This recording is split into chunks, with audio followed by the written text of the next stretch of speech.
Hello. It's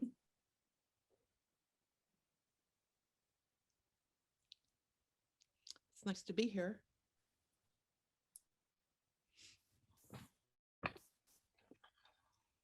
I'm not sure how many people will be coming, but hopefully a lot. Well, I have a friend who's going to sign in as soon as she can.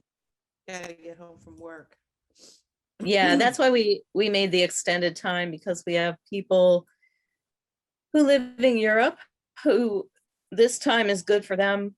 It's still a little bit late, but it's possible. And then, you know, we have people on the West Coast who can't get here this early. So. Oh, nice to meet everybody. Hi, Joe. Hi, how are you? Good.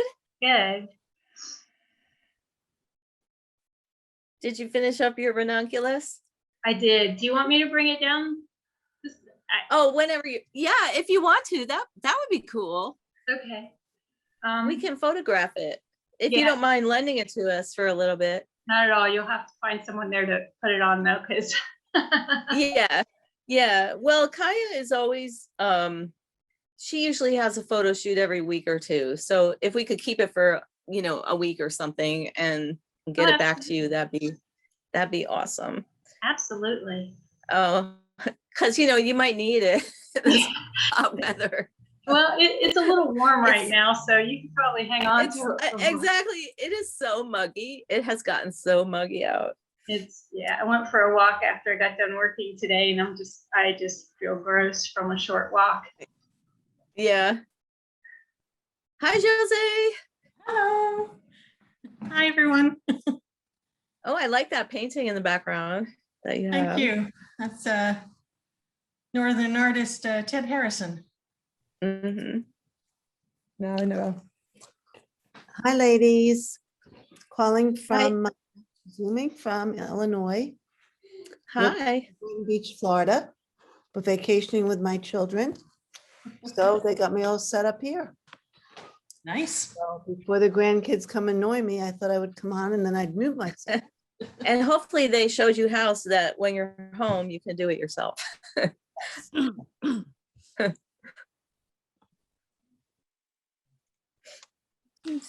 I never got the email from you. I had to email last night to say that I never got it. And luckily today I got it sent by someone. So that was great. Make sure they have your email address. Nice.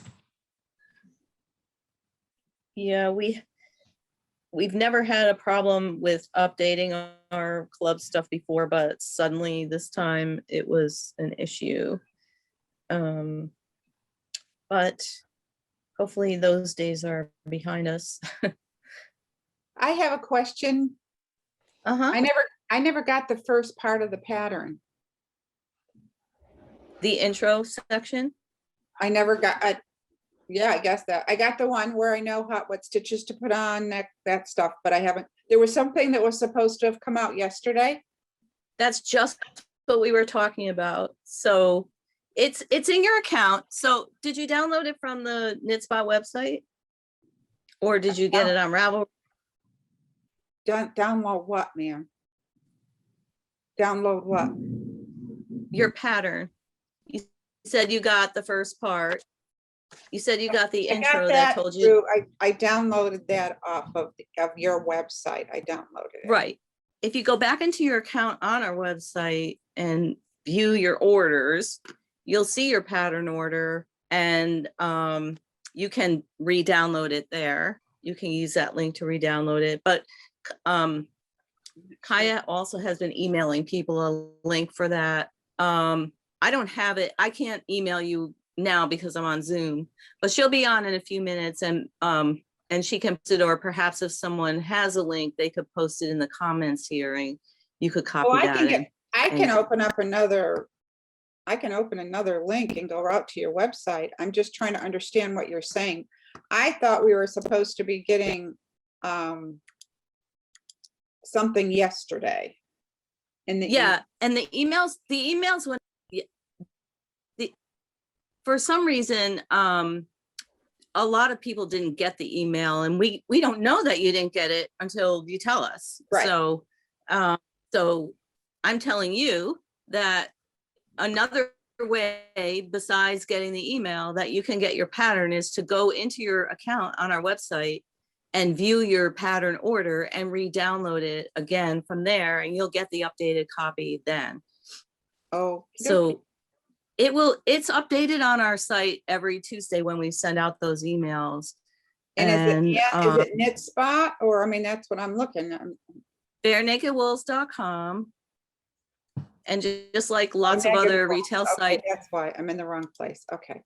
Yeah, and just like lots of other sites, there you have an account there. If you purchase something, you have an account, and you made a password and everything to use it. Yeah. So if you go in there and then go to your profile and look at your orders, you should see the order for the pattern or the kit. And this goes for anyone else who's here. So we might spend a lot of time on this tonight. Someone told me there was a worldwide problem on emailing yesterday. Oh, thank you. Because Yeah. we've literally, I mean, once in a while, like with our clubs, a few people wouldn't get the email and it would be in their spam folder or their server would have snatched it. But this was just completely widespread.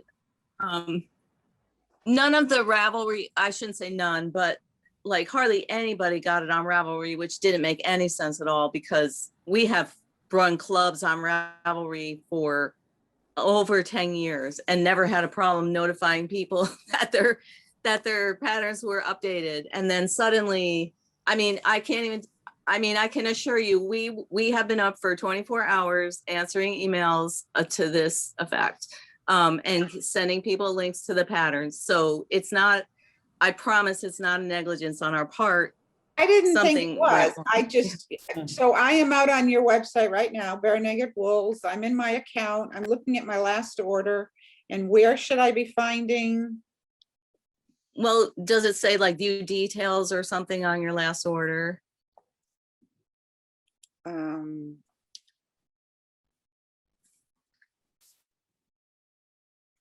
I can't be on the website and be No, on I know, Zoom. I'm looking. I'm Yeah. just, Yeah. okay, I'm there. Found it under most recent orders, I think is on the left-hand side. I'm looking at the actual order. Oh, okay. And no reviews yet, holiday, no new, just telling me what I need for sizes. I have the link. Do you want me to put it in the chat? Yeah. Oh, that'd be great. Thank you, Joe. Yeah, that would be Thanks. great. Thank you. And that way anyone who needs it can pick it up there. And hopefully by next week, 99% of this will be cleared up. And anyway, Kaya is going to send I got it. I just got it. Yeah. Got it. Okay, good. Wonderful. Kaya's going to send an actual email on Tuesday that has the links in it, just in case people can't get it. This is the first time I've ever done anything like this. So. Mm-hmm. I'll be right back. I need to get some water. I wish I forgot. Well, the mystery cal is new to Anne as well, so Right, it's all new, but we're already up to 26 participants. I know, isn't that great? It's wonderful. Soon I'll have to scroll through 2 screens. Yeah. Well, and to be completely open about it, we have over 300 signups, so Wow. we might have a really large group tonight. We might have Wow, several that's screens to fantastic. scroll through. Yeah. My neighbor across the road, across the street, I don't live in the county, my neighbor across the street has 5 beehives. And they've had them, this is their second year with the beehives. And they did not harvest any honey last year. They wanted to leave it all for the bees. So I went over when they were doing the honey extraction and saw how there's like a cap on the honeycomb, and they have like a shaver that they shave the cap off so that the honey can come out of the cone. And then they've got this big steel drum looking thing, and they put the boards that have the honeycomb, they slide them down into this steel drum, put a lid on it, and then start cranking it. And what do you call it's like a centrifuge. Centrifugal force the centrifugal pulls it off force the. pulls the honey out. And so I only watched them for a little while. They had a whole bunch of honeycombs to do. And later in the day, I got a text from them. They got an ungodly amount of honey, and they brought me over a half gallon. Oh, Wow. Wow. my neighbor and I, my neighbor texted me and she said, "Have you tried the honey yet?" And I said, "I just put the tip of my finger in it and tasted it, and it was delicious." And she said, "I've eaten 3 teaspoons full already." It's like, nectar of the gods. It is so delicious. I can't get over it. There's nothing like fresh honey. Well, it's good. Honey doesn't go bad. It's the only food that never goes bad. I know. It's antibacterial. It has a bunch of, what do you call it? Homeopathic Properties. properties. Thank you. Yeah. So I'm looking forward. I'm just getting through the last of my honey that I bought at the farmer's market last year, because I put my honey in just about everything. I very rarely use sugar. And so I've just got a little bit more to get through, and then I can start using this honey. So I'm looking forward to it. So.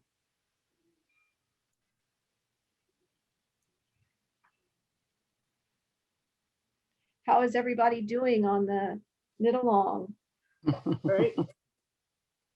Yeah, now if you have questions, you can virtually put your hand up using the tools within Zoom, and one of the Elizabeth, can you do or Jose, whichever, can do the honors of collecting the questions. And FYI, if we have a huge crowd, we might not get to all the questions, but I suspect at least the first week that a lot of people will have the same questions.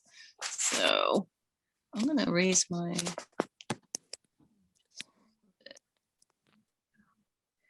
Well, in answer to your question, Elizabeth, I'm done. You're finished already? Yes. Well, I'm on row 20. Yeah, I'm on row 20, so I'm almost finished.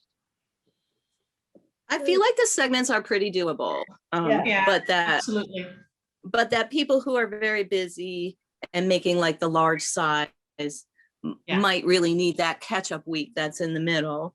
Now, if you are making a single skein size, I hope everybody swatched. I know it's not everyone's favorite thing to do, but the yardages, I always include padding in my yardages to accommodate knitter differences and swatching, but the stated yardage is closer for the smaller size than for the larger size. And of course, people knitting the larger size will have a whole second skein, so they have a little more play. If you do a gauge swatch, that isn't just for your stitch count, it's for, to make sure that your yardage is going to be adequate as well. You can always go down a needle size if you tend to knit loose and always use more yarn. If that is the case, you will almost certainly end up with the same size shawl anyway. So, with shawls, it's very malleable. Your blocking at the end determines as much of the final size as anything. So you can always stretch aggressively to get a little more out of it. If you have to go down in your needle size a little bit.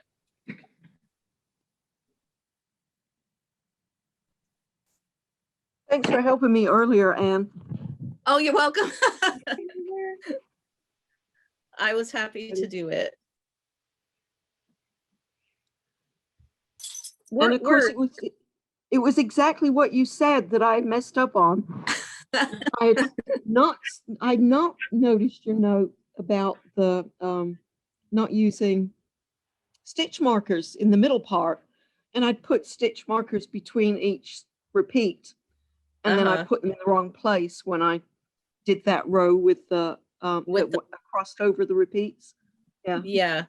I mean, you're welcome to use stitch markers, but just know what you're doing. You know, if you move a stitch, if you're using stitch markers, then you have to move a stitch to accommodate the knitting, then you need to move your marker with it. Yeah. I use so a some- running thread between, so I don't have to move them. I just switch this each row. Yeah, that's a good So idea. Yeah. That's a great idea. I do that for socks. I use my cast on tail to mark every 10 rows when I'm knitting socks. You know, I would just loop it back and forth. But I never thought of that for a shawl. That's a Yeah, great. this is crochet cotton, and I use it on anything where you've got, where you're gonna have some kind of stitch maneuver where half is on one side of a marker and half is on the other. Yeah. I just wind it around the working yarn twice to begin, and then just wind it over the working yarn when I come to it, wherever the end of the repeat is. But I started over twice because I said, oh, I know this one, I don't need to swatch. And I didn't like what the first two looked like in the plain sections. Mhm. So I'm now using a totally different yarn. So I'm back to row 3. This is the first time I've ever knit with stone soup, and I have to tell you, I like it a lot. Oh, it's fantastic yarn. Stone soup fingering, I've never knit with it before, and I really, really like it. It has a cultish following around our local shop area. I have gathered that. Barb and I knit everything in stone soup at least once. I And- concur. It's awesome. And then you wash it and it's even 10 times more awesome. Mhm. And then you sleep in it and it's 50 times more awesome. Yeah. And by the way, I mean, and that really does go for all of our yarns. Our yarns are, as advertised, chemical free and undyed. So they don't get 2 or 3 different washings before they come to you. You know, the wool is scoured and spun, and usually the skeins are washed at that time. And then they're sent to us. So without those additional baths, the yarn is still fairly compact when you're knitting with it, which is great for ripping and reusing yarn. It won't wear out. But the knitting on your needles belies the finished fabric. Almost all of these yarns will change remarkably after a good soak. And we recommend soaking in hot soapy water. I always use water as hot as I can get it from the tap to fully allow the yarn to bloom. And so many of the patterns designed for our yarns are knit on much looser needles much bigger needles for the yarn size than you would normally see. And many of our DK yarn probably correlates more to many types of worsted weight yarn than to many commercial DK weight yarns. And that goes for the fingering weight and the sport weight as well. And I think people who've knit with it a lot here can probably confirm pretty much what I'm saying. Any other questions, anybody? Yeah. You're gonna be, you're recording this, that we're gonna have a link to be able to go out and watch. Okay. and listen. Someone's talking or has a TV on in the background. However many stitches you have.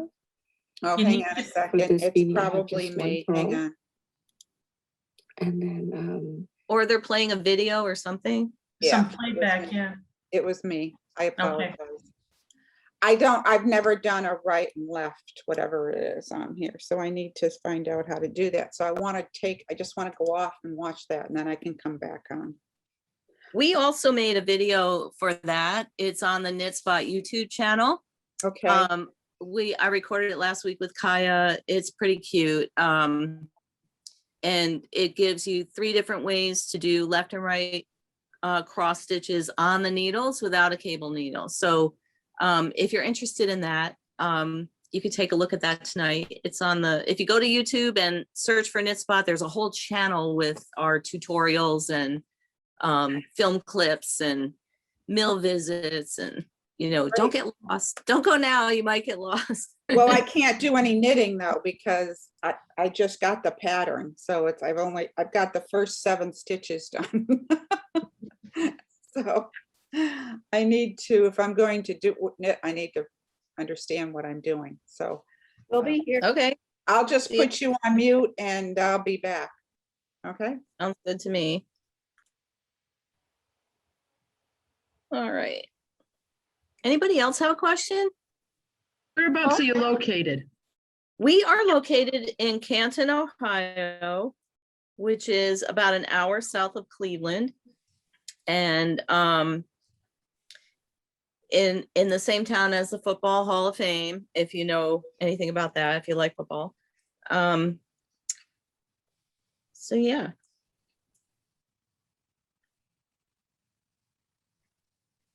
And I have a question about the rest of the shawl.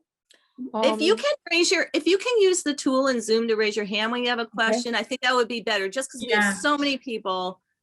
There's a lot more people than you can probably see on your screen. We're and up that to way it'll 36. it'll keep it organized.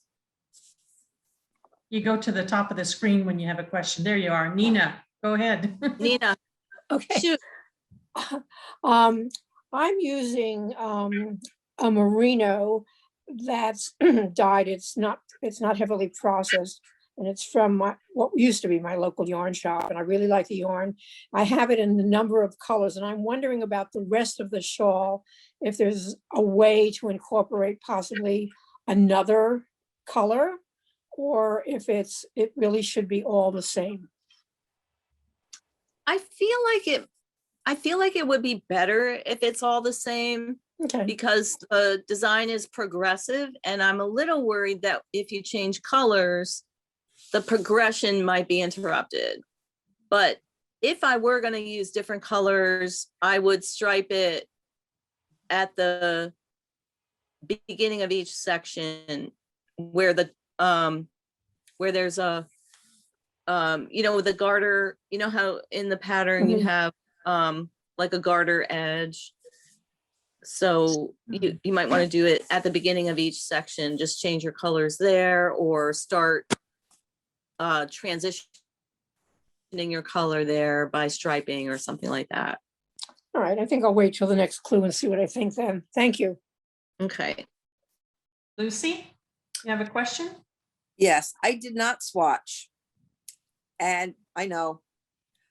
And I'm using the size 8 and I have Modern Deco Sport, and I think it looks really sloppy. It's my second start. So I don't know what size to go down to. And now I don't want to swatch. I just want to do the pattern.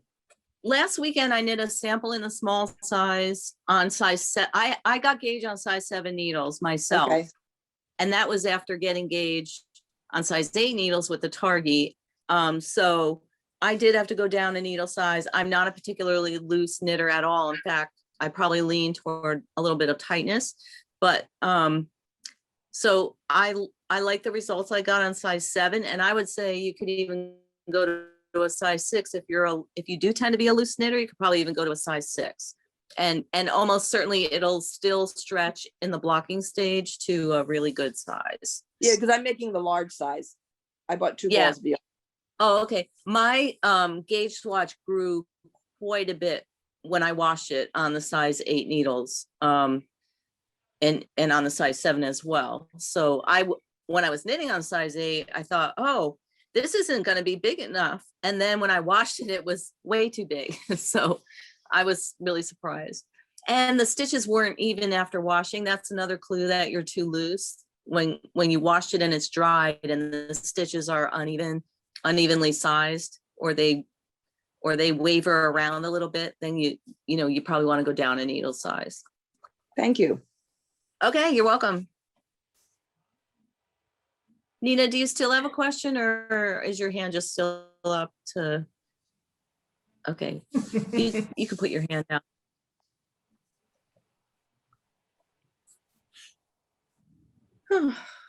Lucy as well.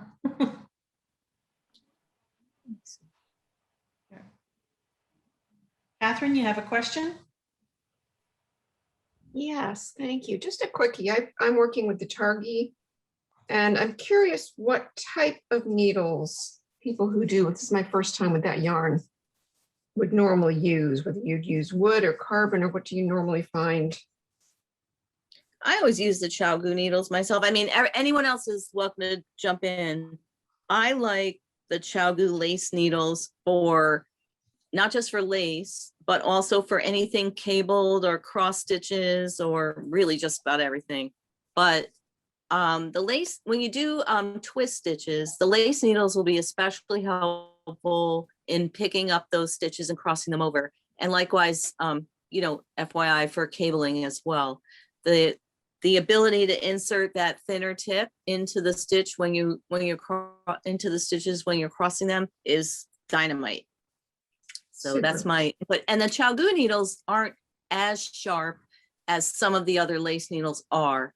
So there's a tiny bit of bluntness to the end that allows the needle to slide through the fiber without catching it or splitting it. And that's my input. But someone else may have different opinion.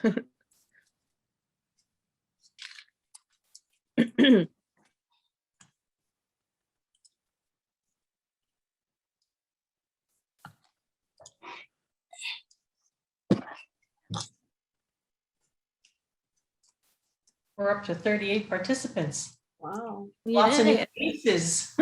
It's only 5:19 too. Yeah. I think later on we'll probably get more because this is still Early, yeah. early for some people.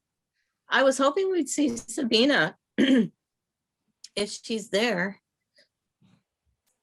Maybe not yet. I haven't gone to see the other page. No, not there.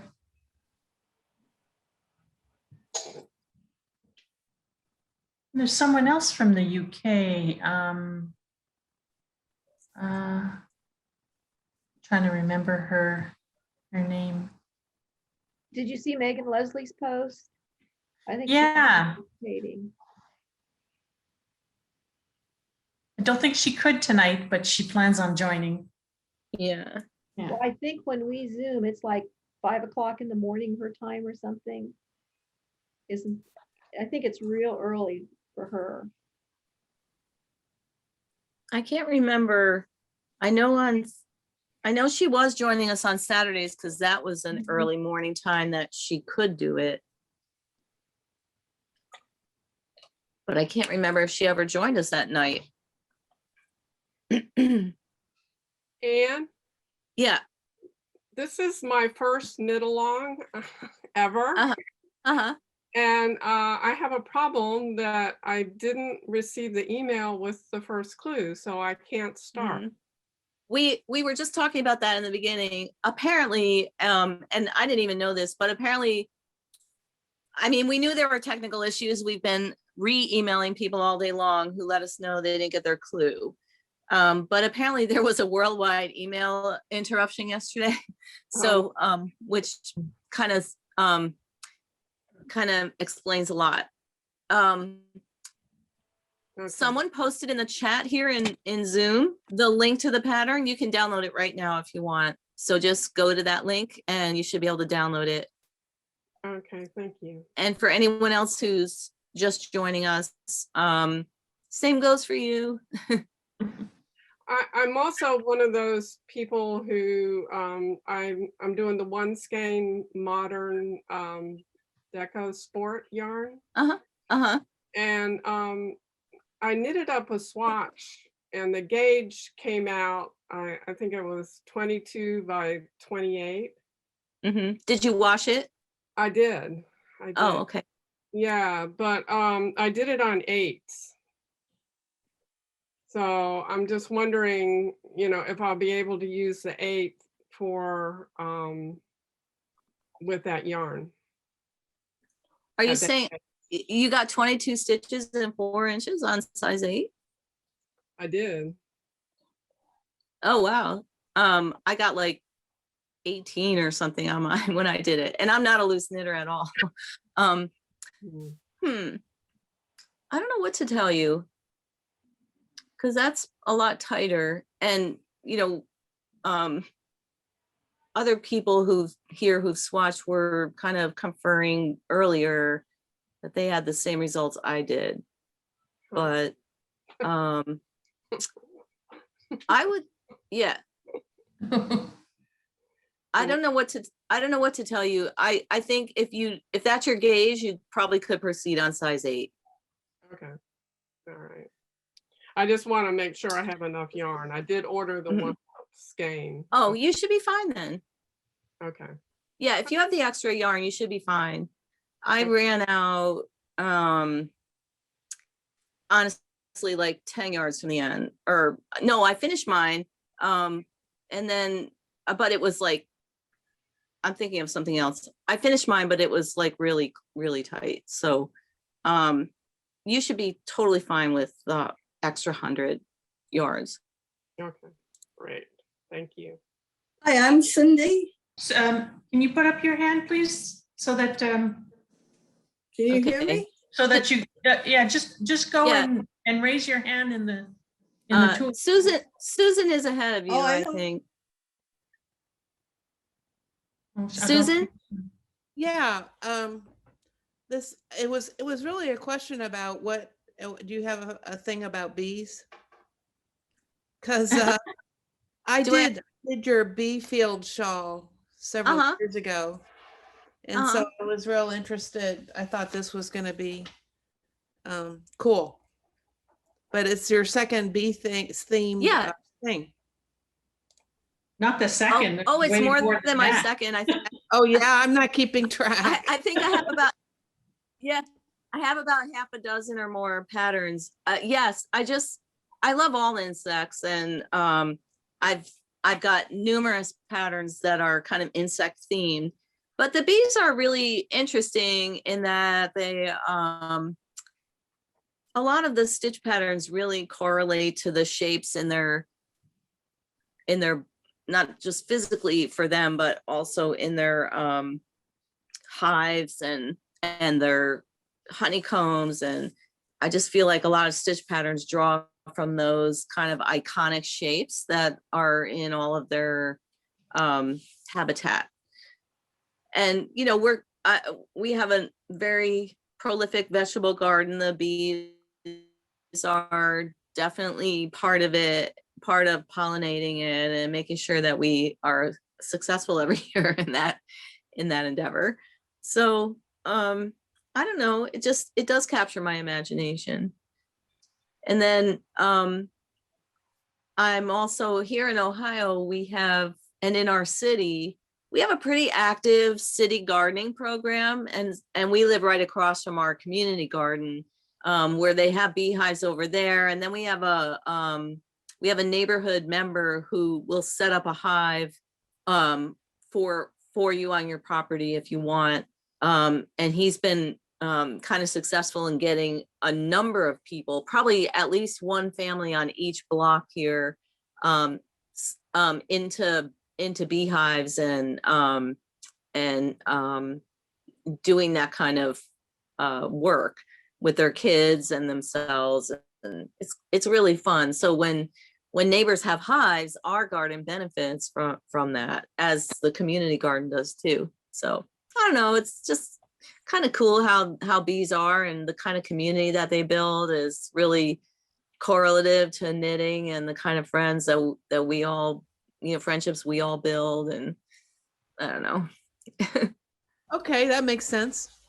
Yeah. Yeah. Cindy, you had a question?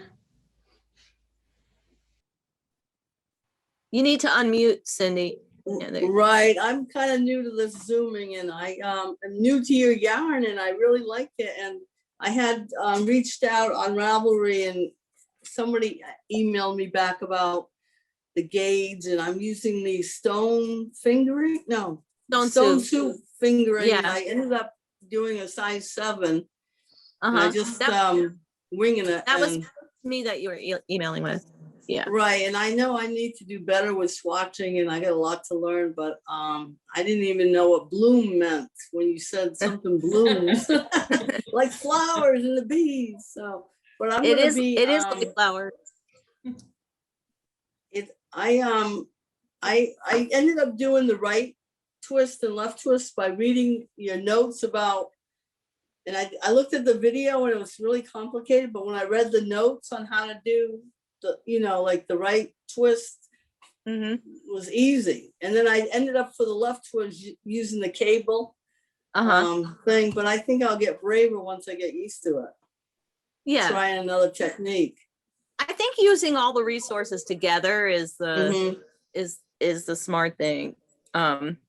Yeah, Cindy, can I just tell about it? Cindy emailed earlier and she was concerned that the stone soup felt thin and that the size 8 needle would be too big. And so we had a little chit chat in email and I explained that the stone soup is kind of thin, but it blooms a lot after washing. And what that means for anyone who doesn't know is that fiber strands are like our own hair. It's a strand of protein that has scales around it that are, cupping the strand as it grows. And when you wash it, and especially wash it in hot water, they spread out, they fill up with water and are forced outward from the fiber strand, which makes the fiber a little fuller and fuzzier, and it fills up with water and air. And even after the fiber dries, some of that bloom stays, and it makes the fabric feel a little more flannelly and felty and soft. With some fibers have such long scales that they actually lock together when they bloom, and that makes for a really consistent fabric. And the stone soup is a little bit like that. But Cindy was working her swatch, and she worked 2 rows and decided that it was the wrong gauge, and she needed to change needle sizes. And I was like, no, you do have to knit more than 2 rows to get a decent swatch, because you have to get past that edge and allow the swatch to pull together in shape before you make any decisions, really. And really the best thing is to knit a nice 4-inch square or 5-inch square, and when you're done, to wash it the way you would wash the finished piece, and allow the fiber to complete its entire cycle of action, so that you can get really the best idea of the final fabric. One of our air filters just turned on. It's really noisy. I'm gonna go switch it off. I'll be right back. For those of you who aren't familiar with Zoom, you can raise your hand by on a laptop. Under reactions, it has a button that says raise hand. I can't hear you, Cindy. I see, I don't know where reactions would be. I see on the top of my toolbar, I see like mute, switch camera. I'm getting used to this thing. Yeah. So, maybe it's under more. Could be. Yep. Oh, yes, I see it. Okay. Did you see it? I see it. Yeah. Oh, I love it. Your hand is raised. Oh, lower hand. And I think I'm on the iPad, and if you tap your own photo, a bunch of options also come up, including mute and things like that.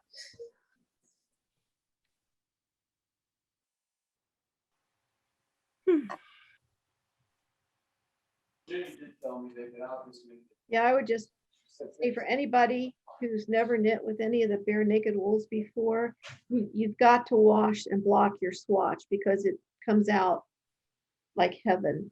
It's like butter. It just changes so much. It changes a lot.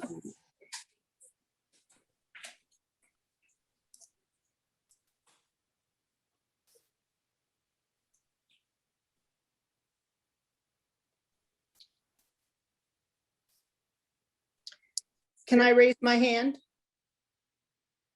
Mm-hmm. Yeah. Yes.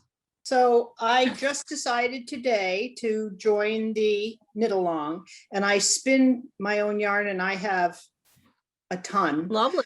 Yeah, Lovely. it is. I'm just wondering, does the pattern, can you just give a guideline? Like, can you do colors or a gradient, or is it better to stick with the natural color? You don't have to stick with a natural color. I would stick with something fairly tonal or semi-solid. Okay, just no gradients then. Yeah, I do feel like a gradient or a variegated would interrupt the pattern more than you will like it. Yeah. Nope, that's good to know. Thank you. Yeah, you're welcome. I'm anxious to see it. That sounds really nice. Okay, we'll see.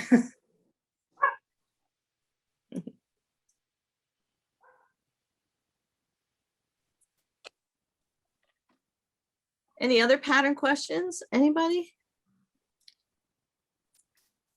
I don't have a pattern question, but I love this stinking cute little stitch marker. I can't get it in there. Oh, I do. Those are so cute. Yeah.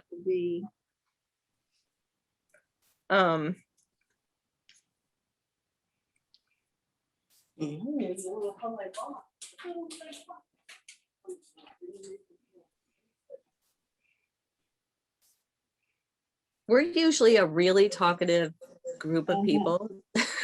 It's kind of like, yes.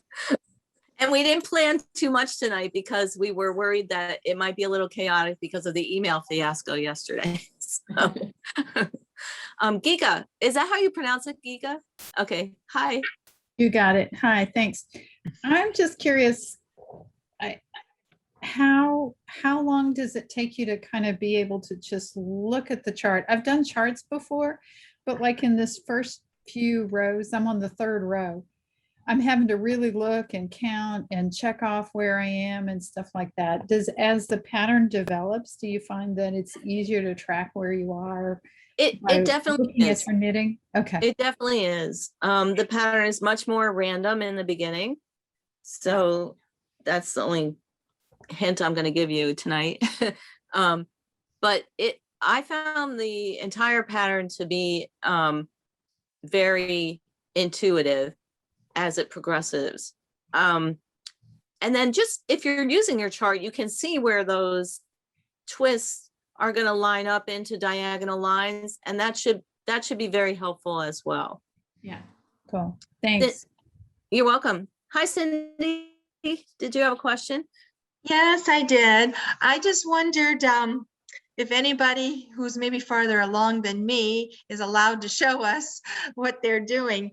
You know, when I started working, and I thought for sure these were going to be honeycombs, and then as my diagonals started going all over the place, it's like, oh, either I'm doing something wrong or that's not where it's headed. Well, before anybody does that, I just want to say that I did take a kind of a poll before we got started with all this about whether each segment should be accompanied by a photo of that week's fabric. And I was told, no, it's a mystery knit along and you're not supposed to know what you're doing. So the overwhelming response is that most people really don't want to know what they're supposed to be doing. They just want to knit. So, but this first section really is kind of going all over the place. Yep. Okay. But it comes together nicely. It's a mystery. That's why. It comes together it's nicely. Like when it's like when you start a corn maze or a scavenger hunt, you really don't have any hint about where you're supposed to be going. So it's kind of like that. I promise it becomes more orderly later. And it's kind of fun how it does. Okay. So, Nina?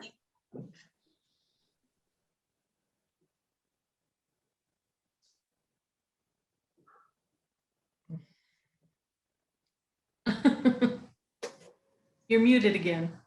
There. No, again. There you go. I'm with Cindy. I am not a person who deals with random. I've participated in other knit-alongs, mystery knit-alongs, but I've never started until the entire pattern was available. The reason I did this one is because really you didn't participate in the mystery part. No. And I didn't participate in the knit-along part either because nobody, I mean, by the time I started, everybody else was finished. But I've knit enough of your patterns that this is an act of pure faith. And if there's any way, those of us who would like to see what it's going to look like, at least section by section, is there some way we could, on the honor system, get a look at what that section is supposed to look like? I ended up not doing the prep work for that because it would Okay. have been kind of time consuming, so I didn't do it. But you can, honestly, I knit this pattern now about 4 times, I think, so it does work. And so just, if you just follow the pattern, I think, you know, it will pull together. So we created say- a spoiler thread in the group, Yes. and pictures can be posted there. Okay. So I'll go post mine there because I'm done. But really, you don't need to worry. It's coming together beautifully. Yeah, that's a great idea. The I don't spoiler know shot. if it's a question of worrying as it is as much, you know, I'm a kind of, you know, belt and suspenders person. I want to know what it's supposed to look like. It's hard to relinquish control. Yeah, relinquishing control is not something that comes like easy at all. But I love the idea of having the spoiler thread Yeah. with people actual knitting there. That will be even better than looking at a swatch, actually. And then you can go there or not as you see fit. Yeah. And while I have, can I ask one other question, or it's actually a suggestion? And it may not be possible with the kind of software that you use for making charts, but where there's a large section of all knits or all pearls, what I do is I go back and I count them and I write them down so that I don't have to recount it every time I do the repeat. Is there some way that can be put into the actual chart? I suppose, but I didn't do it. So the pattern is done. So all the sections are done. So to go back and do that, it would have to go all the way back through proofreading and tech editing. So yeah, no, I didn't mean necessarily for this one. I meant kind of in general for the future. If that's something you could do. Possibly. My current software doesn't do it for me or anything. Okay, So yeah, get it. Okay, I understand. Yeah, but you know, you're welcome to go ahead and do it. And yeah, I have. Okay. Okay, Catherine, did you have a question? Oh, there's Patricia first. Patricia, do you have a question?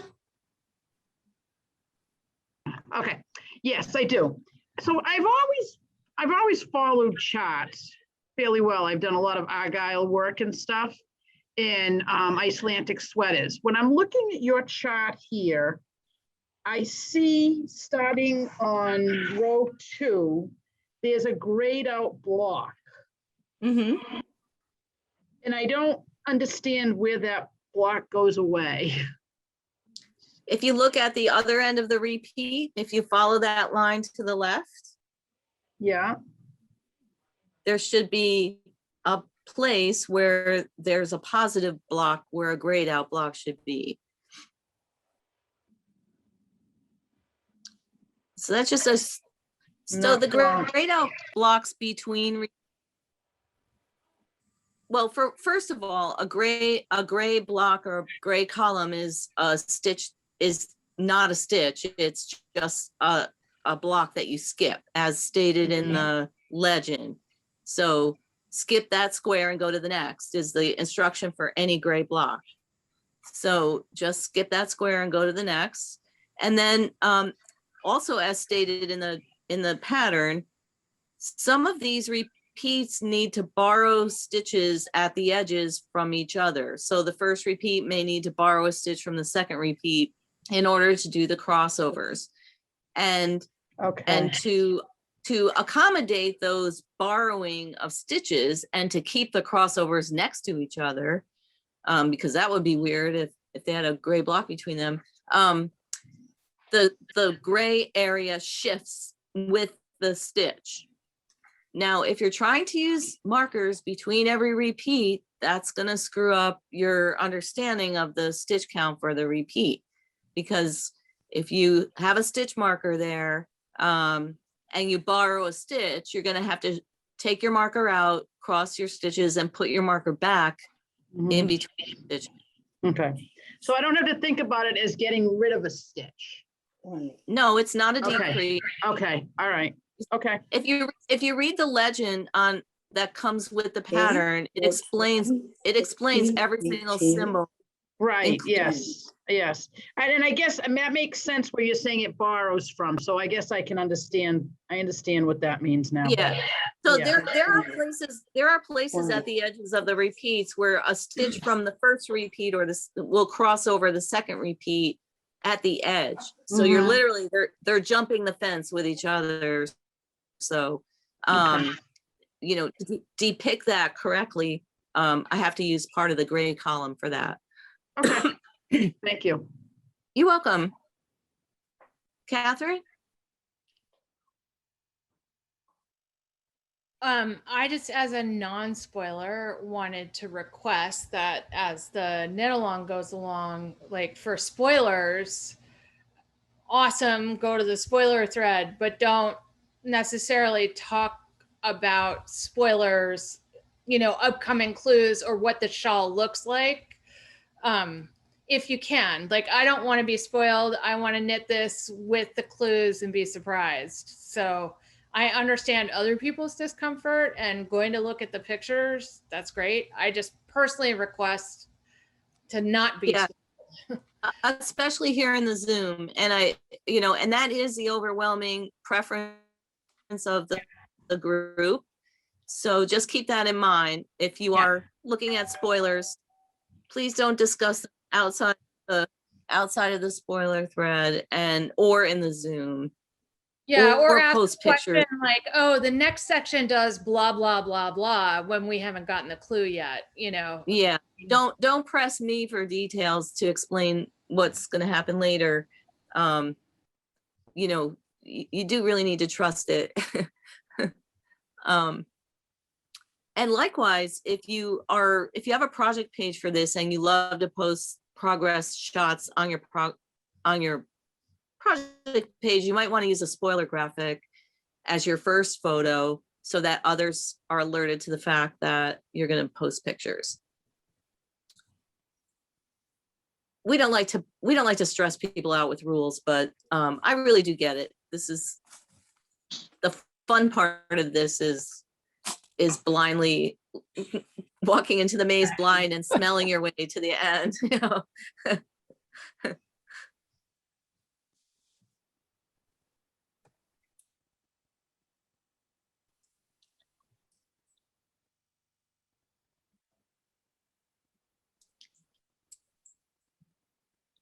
Cindy, did you have another question? Well, not really a question, but a comment. It's definitely going to be a lot of counting. It's not going to be a fast knit for me, so it's a challenge. So I like that, and I've never really done it. I don't know you guys, so I'm going to figure it out with this pattern and the yarn. I'm going to become a customer. That's good. I see a potential sweater knitter for August. What do you guys think? Yeah. No. If you can knit this, you can knit a C fret. Yeah. Debbie? You're muted. I was just going to say, for that person that wants the count that she was asking Ann to put in there, it's in the written instructions. So all she has to do is look at the line and it will give you the number. Thank you. I didn't even think of that. I wrote it. Yes, you did.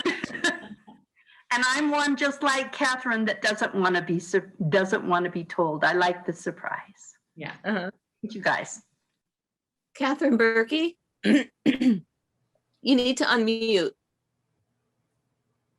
I always forget that part. I would like to piggyback on Debbie's. I generally work from charts, especially with lace knitting. But when there are large plain gaps between the texture stitches, I do tend to follow the written instructions, and then you don't have to count. Thank you. And you can even transfer that information. You can just put the written instructions side by side and pencil in the stitch counts in your chart, and off you go.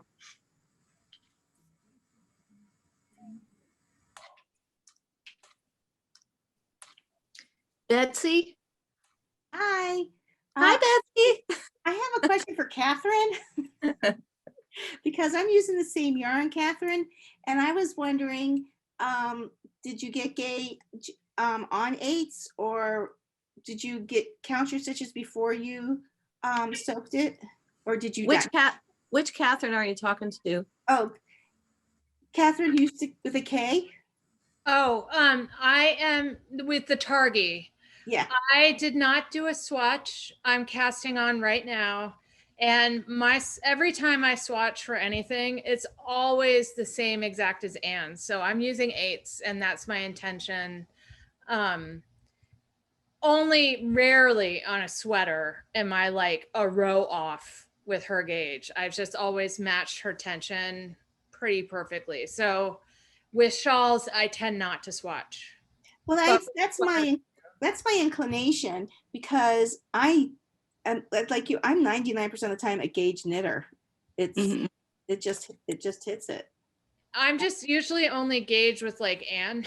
Other designers I'm not, but also the Targi blooms a lot, so I'm not particularly worried about it. Okay. Right? Does that sound reasonable, Anne? Yeah, when the washed and unwashed Targi are two completely different animals. So if you're not quite comfortable with the unwashed fabric, you can knit a little square just for yourself and wash it just to make yourself feel better. I was so surprised at the gauge on the size 8 needles. I never dreamed it would go under 20 stitches, and I was really surprised. I can be an aggressive blocker. Should I aggressive? Yeah, me too. Yeah. Well, when I swatch though, I don't block like I would. I don't stretch it like I would for a shawl, unless it's lacy. With a stockinette swatch, I do reshape aggressively. I yank on it on the swatch in both directions and shake it around a little bit, and then I lay it flat and straighten it out and make it straight, and then I let it dry like I would if I was drying a sweater. Okay. And that's how I get to my gauge. And I don't know what Catherine does, but maybe she does the same thing. I don't know. Well, I just want to be in total transparency. I was on row 9 and I realized I had dropped a stitch, and I thought, well, I'm just gonna take it out and do a gauge. Honestly, Anne, I just do what you've taught me. Yeah. I don't swatch for shawls because every time I have in the past, my gauge is the same as yours. So yeah. The only reason to swatch for, I shouldn't say that. But one reason to swatch for a shawl is if you are tight on yarn or you have the exact yardage called for, you certainly wouldn't want to be knitting so loosely that you use up more yarn. Yeah, I'm not really a loose knitter. Like I said. No, and even sometimes people who are not loose knitters just knit differently than the designer does. And so that can cause a different usage of yarn. I never would have dreamed 10 years ago or 15 years ago that there were such a variety of ways to use up yarn as I know now there are. We've done kits for clubs and kits for special projects over and over again, and it always amazes me how differently people use up the yarn. There are knitters who I can count on to run out of yarn time and time again. Well, when I finish mine, I always have some left, and that's what I gauge my yardage on. But I can't predict how every knitter is going to use yarn, and then throwing yarn substitution, using a different yarn, and that's just kind of outlaw when it, you have to really be prepared. So there's lots of conversation we can have about that, about why that might be, and but the fact is that there's a truth to the idea that every different yarn is going to give you a different gauge. Every different knitter is going to use yarn differently. And I can't really control that as a designer. So I can only give you the information that I know to be true from my own experience knitting with certain yarns. So off my soapbox now. Next question. No, that was great. Thanks. Yeah. Yeah. You know, I do pad the yardage so that the yardage is covered as comfortably as I'm comfortable with. Hopefully it's enough for almost everybody. But you people who use a lot of yarn, you usually know who you are. Or you could just be like me and always overbuy, and then you just don't worry about it. It's nice. I have Another option. Yeah, or you could Well, be like there you me, I go. always go down a needle size. Right. And then I have leftovers for hats or, you know, cowls or color work in a sweater or whatever, you know. But that's me. I'm a stash person. I'm trying to get rid of my stash. I've got it all separated out. I've got my tub, you know, those big tubs that you get everywhere. And one of it has all my bare naked wool in it, which I'm keeping, and everything else. I think when my knitting guild next meets, I'm taking it with me. It's just such a burden over my head right now. I don't want it to be, you know, hanging there, never getting knit. So I'm going to give it to people who will knit it. So. Well, Elizabeth, for those of you that don't know, Elizabeth just finished a home remodel and I'm in the middle of one, and Yeah. I'm building a yarn room, and I'm building a cabinet just for bare naked wools, because that's what I reach for, you know, 75% of the time. So I have Holly has a question. I'm going to just interrupt you guys. Fascinating conversation, but Holly has a question about needles. And you are welcome to resume after the question. So she wants to know what length of needle. I've knit all these shawls on a 24-inch needle. You really should go with your comfort level in terms of the length of the needle that you use. I didn't find that with the large size and the Target yarn, I didn't find that the 24-inch felt too small in any way.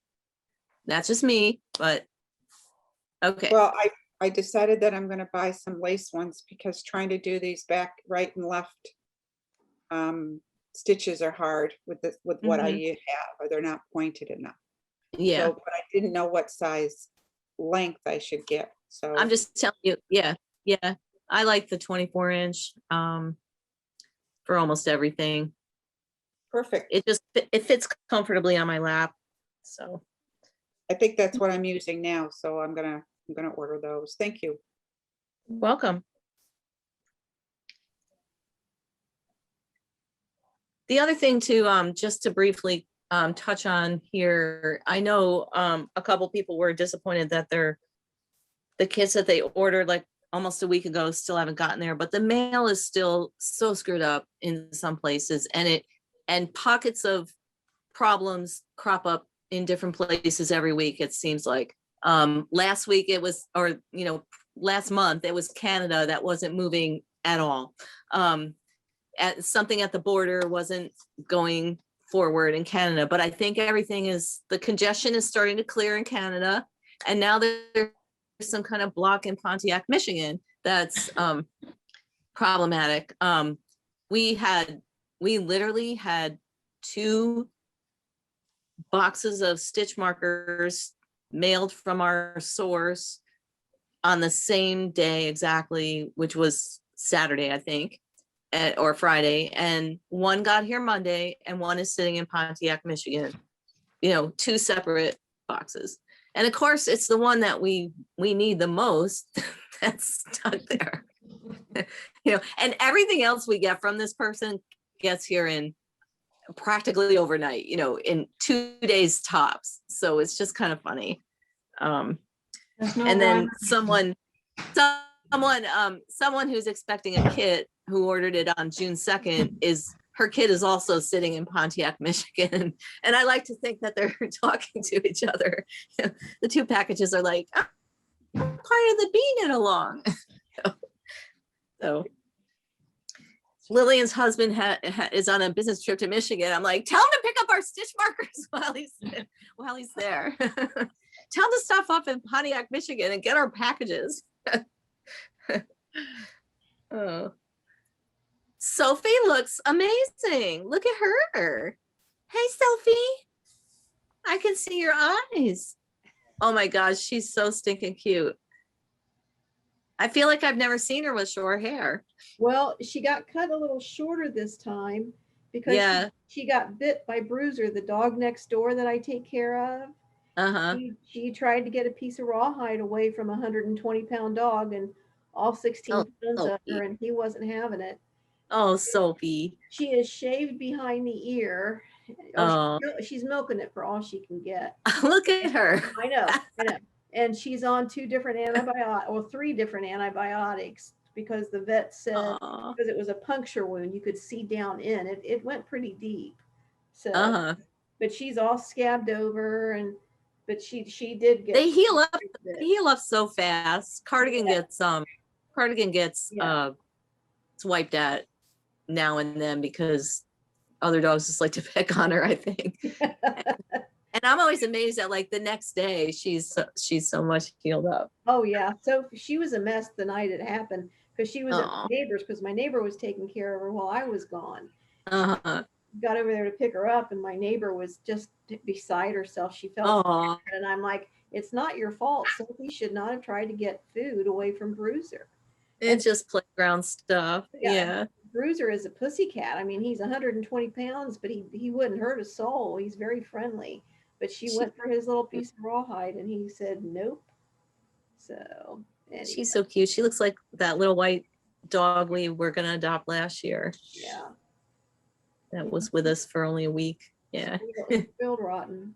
I'm getting ready to give Riley a buzz cut very soon.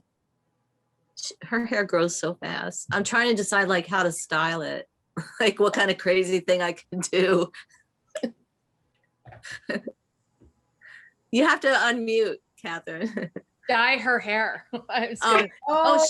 She's already bleached from all the from getting skunked. She's all bleached out. Her hair's all bleached out from the peroxide treatment that we gave her when she got skunked. When Michaela, so I want to get all that dry, bleached out hair off of her for one thing. When Michaela was in high school, she went to the technical part of the high school to be a beautician and a manicurist and all that. And she came home and she dyed Sophie like 4 different colors. I got home from work and I looked at the dog and I'm like, what have you done? She's like, I know these colors. It is Pride Month. Go for it. Yeah, she was very colorful. Oh, shoot. I'm thinking more about things we can do with her hair, style wise. I have some ideas. I don't know if anybody on here uses Knit Companion, but if you have the full paid version of Knit Companion, people were talking about having to count the long stitch runs. If you get on Knit Companion and learn how to use their magic markers, you can have those stitch counts counted automatically, and it shows up on your row. When you advance to that row, it tells you right there on the graph, if you're using the chart, how many to knit. And it's really, really helpful. So I tried Knit Companion and I gave up on it after it took so much time to figure out that I could have knit 3 sweaters. And I decided I'm just too old to figure out that much computer stuff. So it's a very steep. I just count. What I've done is I just count it and I write it back in on the chart. I mean, so that for each repeat, I don't have to recount it. Well, it's not that big a deal. The woman who wrote the code, did the programming for it, has tutorials now on the website where they did not have those before. When Knit Companion first came out, of course, it wasn't as in-depth of a program as it is now, but now she has all sorts of tutorials. So give it a try again, because it's just, I admit there is a steep learning curve. I have used Knit Companion since 2012 when it first came out, And I am just now this year using magic markers. I finally told myself, this is ridiculous. Sit down here and figure out how this is. And so since I retired and I had time on my hands, I thought, okay, we'll give this a go. But yeah, I see Debbie shaking her head. You use Knit Companion too, don't you? I thought the tutorials were amazing, and I in fact saved them on YouTube so I can go back because I'm old and forgetful. And I really, I love it. It helped me on the unbroken sweater because I could use the stitch count and make the sleeves the same number of rows and everything, and I didn't have to worry about it. So I highly recommend it. Have you seamed up your or your unbroken yet? I've got the back neck drafted together, and then I have to seam it, but I had to start this first. I'm telling you, the first time you put it on, you are not going to want to take it off. I'm excited. Yeah, I have to stop myself. Well, I don't have to now because it's hot. But back when it was cold, it was that I always grab for it. I'm like, stop wearing this sweater. You're going to wear it out. It is so comfortable. That thin. You need another one. I do need another one. I've thought about that. Yeah, I'm going up into the mountains to see my sister this weekend, and it gets cool in the evenings up in the mountains here in Colorado. And so I thought, oh, I have to have it ready to wear. Yeah. Oh, you will. Oh my God, it is. That's my goal. Yeah. Yeah. I love it. I just can't say enough good about it. I just love it. The funny thing is I came out with a whole skein of Fin Dandy left over. Wow. Wow. So now I have to buy some more to go with that skein, right? Something. I'm like Catherine. A girl. Well, I figure since I'm not going to Rhinebeck this year, I have a little leeway to play with my yarn budget, and I'm going to be stopping at Ann's shop on Friday. Yeah, Elizabeth's coming to visit. I may be blowing my yarn budget. So. Yeah, because there's a couple sweaters out there that I want to. I've got the dandelion honey pattern, and I've got triticum, however you say it, to knit for my daughter. She keeps bugging me about it. I haven't cast it on yet. I need to get that done. And then I've got violet on the needles, which I need to get back to. It's just sort of been in timeout. So too much knitting, not enough time. And in the summer, I've got the garden, probably like a lot of you, you're out working in the garden and everything. So we had I want that new sweater that Ann just put out that's the flouncy at the bottom with the lace on the sides. Are we? Yeah. I'm so glad for that. I'm working on a sleeve now. Oh man, I love that. I'm working on a second sample now. Yeah. What are you knitting that one out of? Modern Deco lace. Okay. That's going to be, wait a minute. I shouldn't be doing this in this knit along, but so there's a long sleeve version with the lacy sleeve. Ooh. So that's going to be a longer body as well. And then the one that was in the video has a short sleeve that I need to sew into it. So that there'll be sleeveless, short sleeves, and long sleeves, and then 2 body lengths. So I think we have a lot more people here now. We're up to 48 participants. 48, yeah. So maybe if you want to explain the mail situation again, I don't know if they were here when you were explaining that or not. Or if anybody has questions. I'll post the link for the pattern in the chat again. Could you just say the name of that sweater again that you're working on, Anne? it's not a published pattern yet. It's coming soon, and it's going to be called Firefly. So coming very soon. It's ready to go into tech editing. I just need to hear back from the tech editor. So yeah, apparently there was some kind of, according to someone else here, some kind of worldwide email disruption yesterday that kind of played havoc with our emails going out to everyone. We thought it was technical issues on our end, and we literally have been for the last 24 hours emailing people separately the links to the pattern. If you didn't get an email from us, it could be for a variety of reasons, but we think that all of that trouble is now past. And you should be getting it regularly from now on. But from now on, there are several different, if you don't get an email on Tuesday, you can always go into your account, either on the Bare Naked Wolves website.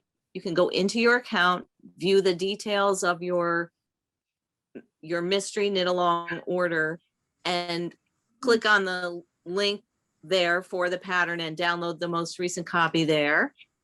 You should also be able to go into your Ravelry library and see that the pattern has been updated. It should have a circular symbol on it with arrows. That means that an update is available, even if you didn't get an email. Getting the email doesn't, it only alerts you that there is an update. It doesn't activate your update in any way. So in addition to that, Kaya's from now on going to send out an email to the entire list of knit along people that will include the link to every week's what do I want to say, update on our website and on Ravelry, so that everybody should be getting notified some way or another. And that said, we don't have any control over whether your email server is going to strip this email, is going to decide that it's spam. We don't have any control over that. The only thing you can do to control things on your end is to create a filter in your email program that always allows email from KnitSpot.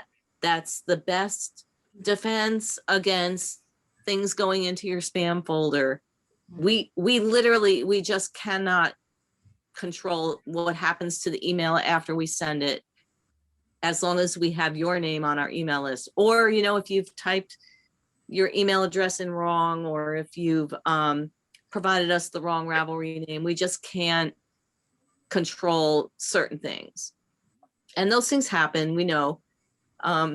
So hopefully next Tuesday will go better than this Tuesday did. If everybody, does a little, around it, maybe we'll have a better Tuesday next week. So we do apologize for whatever happened. And we hopefully have done our best by you to correct whatever it was that went wrong. We just thought it was, of course, we thought it was us. We thought it was some stupid thing we did, but somebody came on earlier and said, no, there was some kind of really bad email thing that happened yesterday. And I'm going to look into that later. I hadn't heard that, and I don't know what the circumstances are around it. Yes, it was massive. It was a company in San Francisco that companies like Amazon, it was one of the early sort of internet. The name was Fastly, apparently. Yeah, in San Francisco. And it was huge. It was a global issue. It wasn't just in the United States. So it was, and it also shut down social media sites. Twitter was down for a while. All kinds of other social media platforms for financial markets and stuff were just not able. So it was a pretty big deal. Yeah. And the other thing is that when things like this happen, it often encourages service providers to change their own security protocols, which further interferes with our ability to email you as a commercial enterprise. So if your service provider senses that you get way too many emails from KnitSpot, or there's too much interaction between us, they might decide for you that we're spam and you don't want us. So that has happened to us in the past. Every few years, we seem to go through a little period where people are not getting our emails, and we don't know if you don't get our email. We know that we send it, but we don't know if you get it. And there's just no way to know that. So every few years we go through a little period where a whole bunch of people aren't getting email from us and we don't know why. And it seems that, the fault is usually in that the service providers have decided we are undesirable and have blackballed us for you. And again, the best defense against any of that is if possible, for you to create a filter that always allows email from us. Then that is the best we can do. Those service providers are definitely not knitters. Yeah. To think that you're undesirable. Yeah. And why don't they go after, American Home Warranty, who emails me 17 times a day, or, we get so many spams that are such a joke, like among us. I won't even go into some of them because they're not very, they're not group friendly chatter. Yeah, I think I get some of those too. Yeah. Oh, anyway. Okay, and may I ask a question? Yes. Okay, I got the first email and then I got what was an update, but was there any change in the actual pattern? That's what I'm wondering. You mean with the update? Yes. Well, the first clue came out yesterday. So if you, when you purchased your pattern, if you downloaded the introduction section, and it went through just the cast on, and yesterday's section gave you the first actual knitting instructions of the shawl. So you should have those now. Yeah, but the update, there's no difference to the pattern. There's what? There's no difference to the pattern in the update. I think what she's asking about is that we got clue number 1 twice. Okay. Yeah. From Ravelry, right? Are you talking about Ravelry? Yeah. No, it was an email from you. Yeah, from Ravelry though. Yeah, Ravelry. About your Ravelry purchase. Yes. I sent that today. And it said something about it being a test of the system, something like that. No. Oh, we got, maybe it was actually yesterday's email finally arriving or something. it said something about, oops, I sent the wrong version and here's the right one. Oh, yeah. Okay, yeah. That was just, that's pertains to what we thought was going wrong yesterday. And I don't know if that is what was going wrong yesterday, but the pattern itself hasn't changed at all. So all of those, any updates that you got in the last few days are all the same pattern. It's just different ways of getting it to you. Okay. If that makes sense. Thank you. Thank Yes, you. and I apologize for the abundance of email this is causing, but for some people, they didn't get any of this. So consider yourself blessed if you've gotten more than one.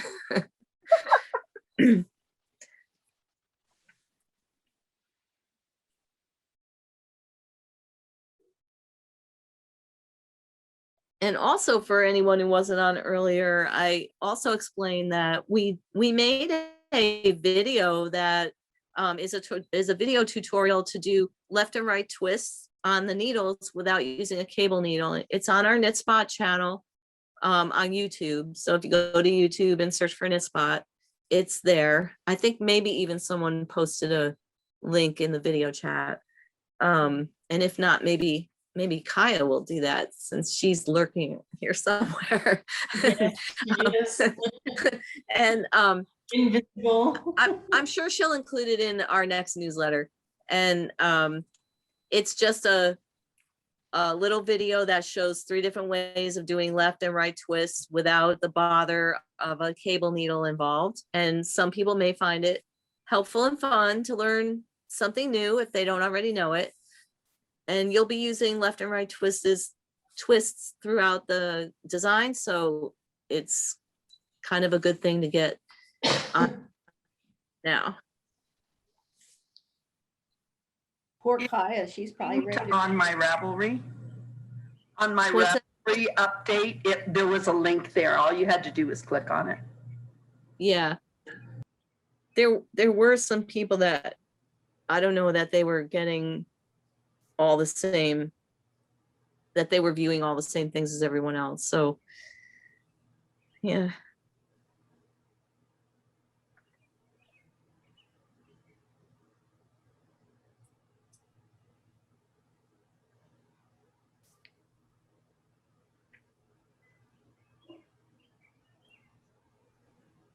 Oh, somebody has birds right nearby. It sounds so nice.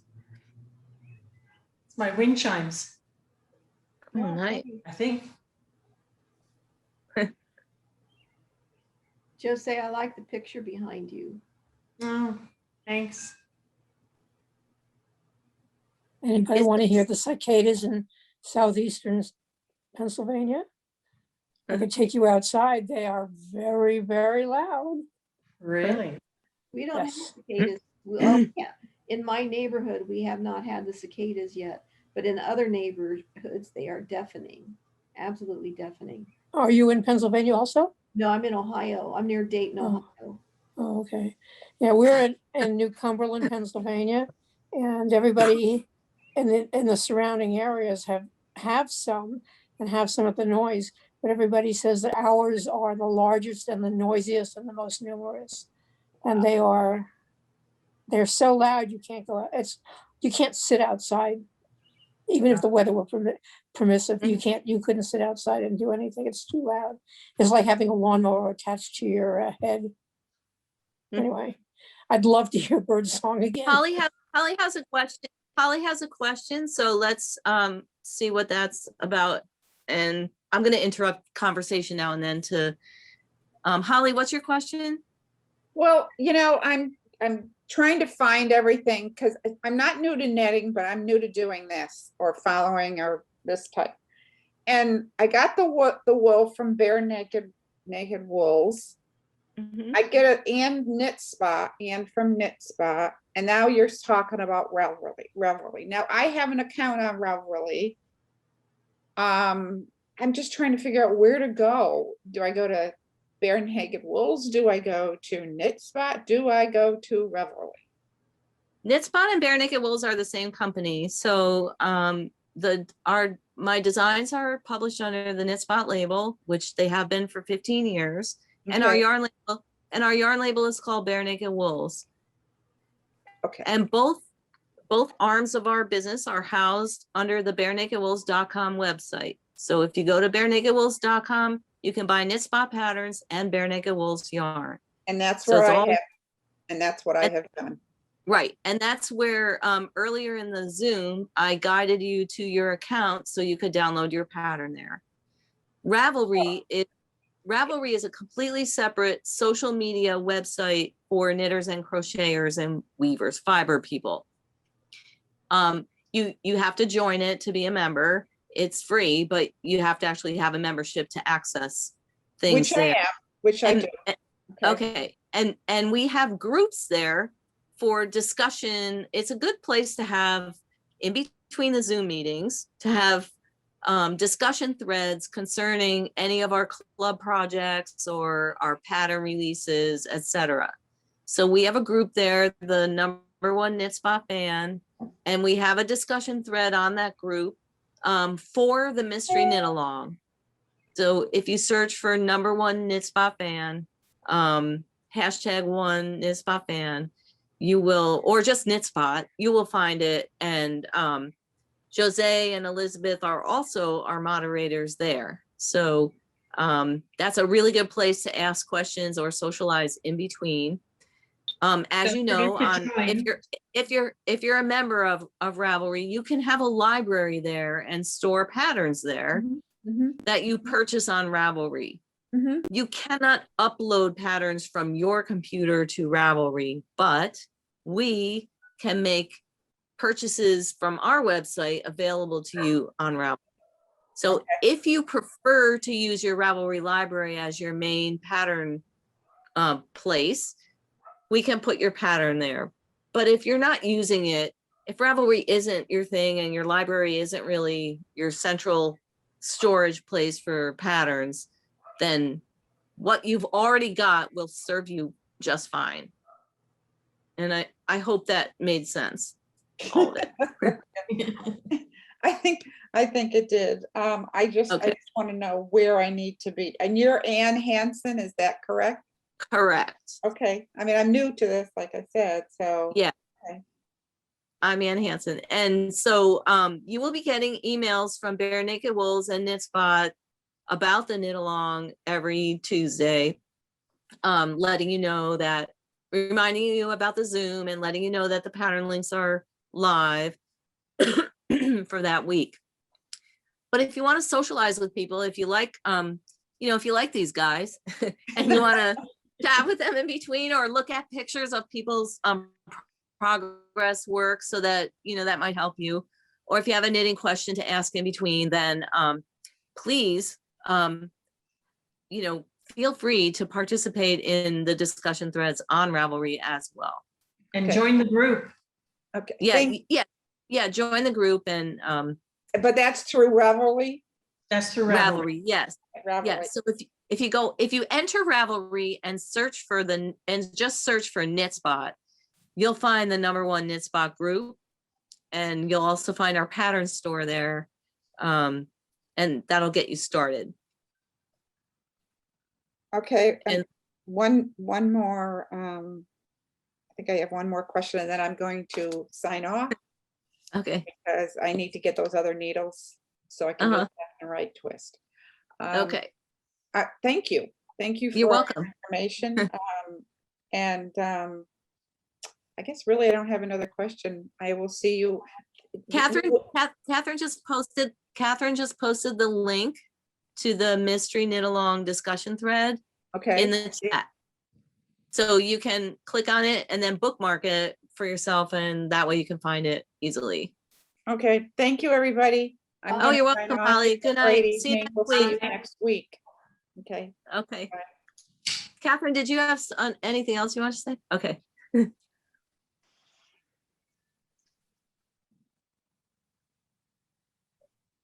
Someone wants to know about Knit Companion. Can they ask a question here?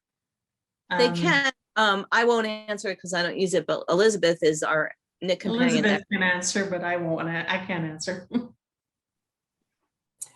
Okay, that was me. My name is Ginny. Hi, Ginny. And I'm in Las Vegas, Nevada. I was reading in the group yesterday and this morning, and a lot of people are excited about Knit Companion. So I tried to check it out, and I get the feeling that it's a program. So my laptop is, the platform is Microsoft. My PC, the platform is Microsoft, and I have a Apple telephone. And I didn't want to download it on my telephone, but that's the only place that I've been able to get it. It keeps telling me go to the Google Play Store, and I go there and I try to upload the app and or install the app, and it tells me that I can't do it. It's only written for Apple devices or Android devices. It is not written for Microsoft yet, but I think I read somewhere that was kind of in the works, but I don't know. It was written specifically to use on a tablet, so or on an iPad. And I got my first iPad in 2012 just so I could use Knit Companion. Okay. So yes, now if you downloaded probably the free version, which you can use on your iPhone, and it'll give you a little inkling of what it does, but no, it's not going to work on a laptop. Okay. Unfortunately, I wish it would. Yeah, same here, because I can carry that around with me, and I have one of the small iPhones, so it's, everything gets. Right, right. Well, thanks. Kaya's gonna jump in and say hi, everybody, just so you know who she is and who our angel in distress is. So take it away, Kaya. Hi, Kaya. She's edited. Hi, Kaya. Hello, everyone. Nice to meet you on Zoom. Hope you're all enjoying the knit along so far. Yeah. So far, so good. Good, good. I'm just like lurking in the background listening to everyone, but I'm also editing photos. So Have you gotten any sleep here this past day? I feel like, oh my gosh. I was up a little late last night answering emails, but I'm glad I did. So everyone had their clue and everything ready. So I feel bad when I send a text or something at 10:30 or 11 o'clock at night, and I'm like, I really should, because if I wait to do it in the morning, I'll forget what I wanted to ask or what I wanted Yeah. to do. So don't ever feel like I'm expecting an answer at 10:30 at night, because I'm We know not. how to turn our phones off if we don't want to get texts. So don't Okay. you know. Sounds good. And Tuesday night is date night for us. We go to the movies and usually really late. So you won't be bothering us because our phones will be off. Sorry, Kai. Unless you're just like that annoying person in the movie theater that keeps their phone on.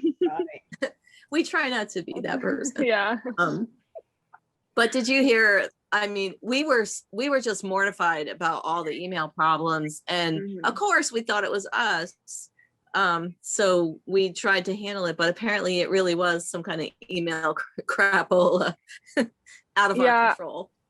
I was up until like 1 a.m. last night trying to figure it out. And then all morning we were all trying to figure it out. And I'm surprised, like, we didn't hear about it somehow, like in the news or anything like that. I think we were too busy to watch the news. Exactly. I was gonna say you were trying to fix it. We were too busy trying to fix it, right? There were a lot of difficulties yesterday on a number of major sites. So yeah, we just got the whole lowdown on that, and of course we thought it was isolated to us and we were handling it. So yeah, I read a news story yesterday about it too. So computers.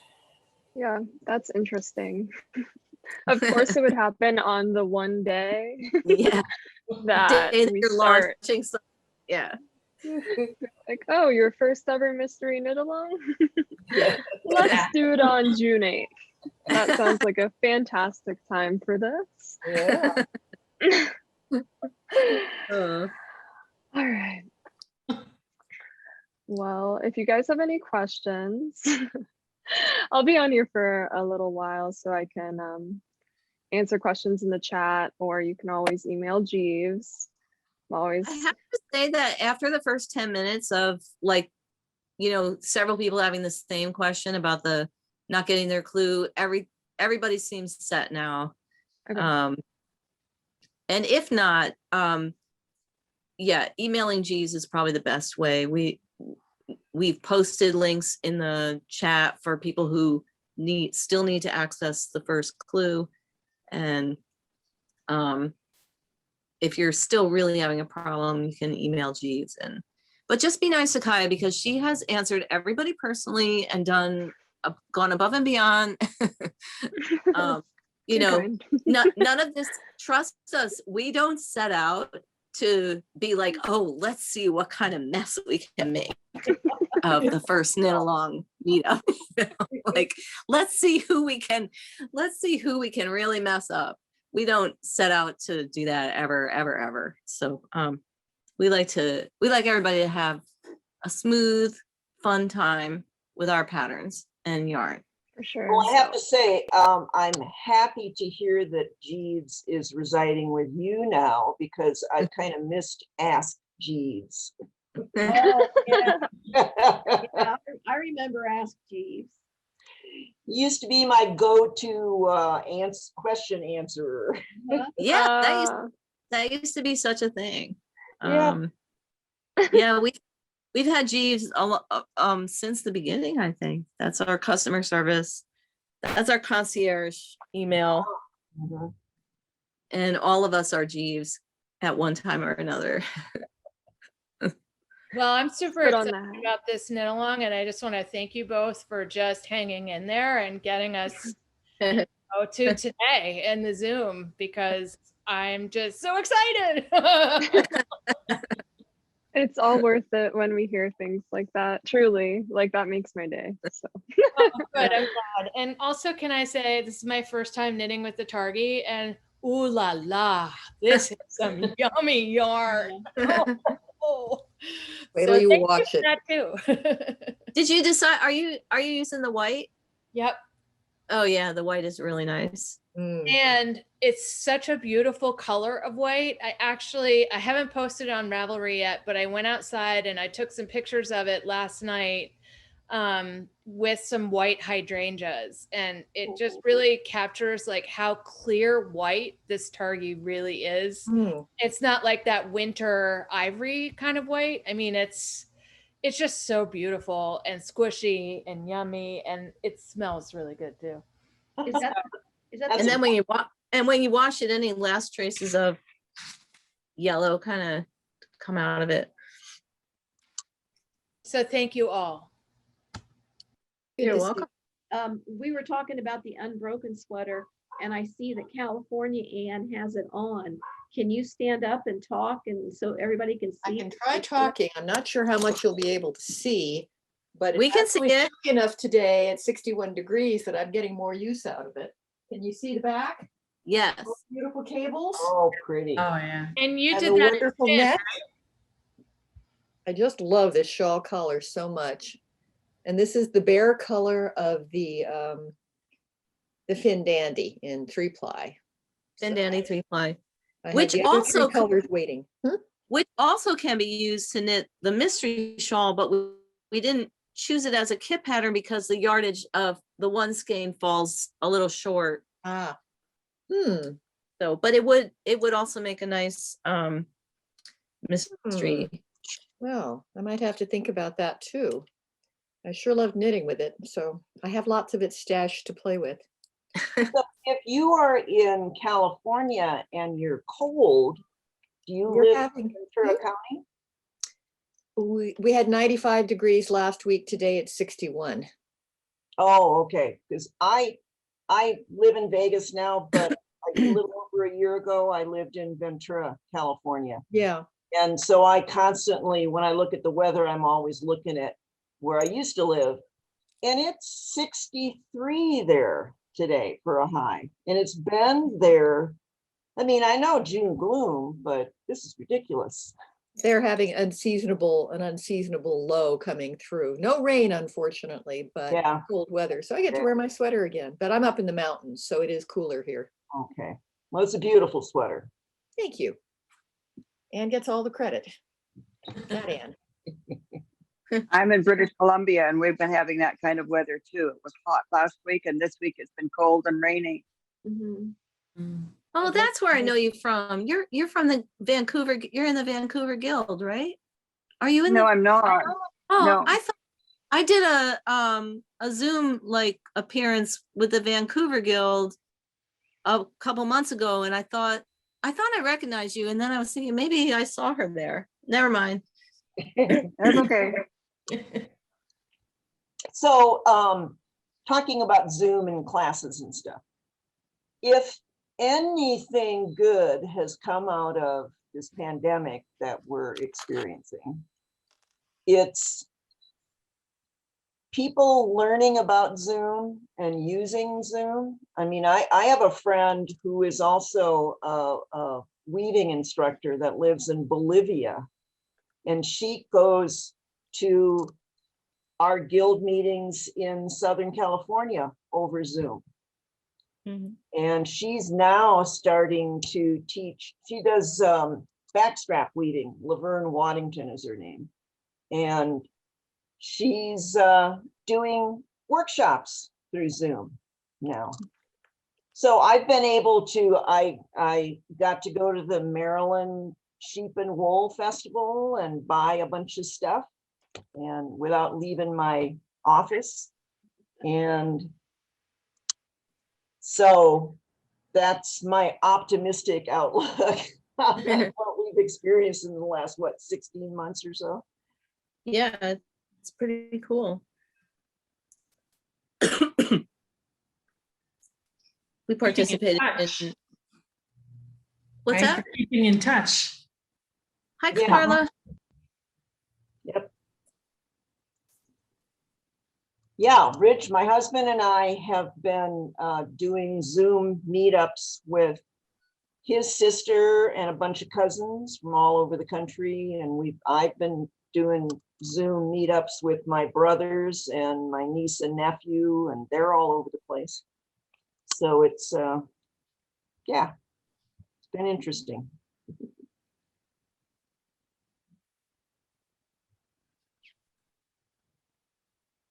Hey guys, I'm gonna turn my video off because I'm editing photos right now, so I feel like I'm staring straight into the camera and I probably look like a serial killer. But new photos for the MKAL this Friday.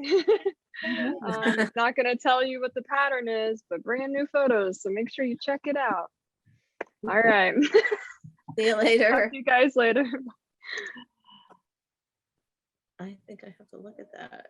What'd she tell me? As if Kaya could look like a serial killer. I know. She looks so much like a serial killer. Yeah. Seriously, that's how she got hired. That killer look.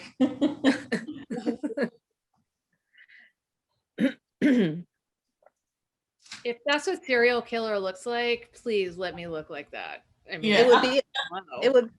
It would be an excellent disguise. Yes, it would.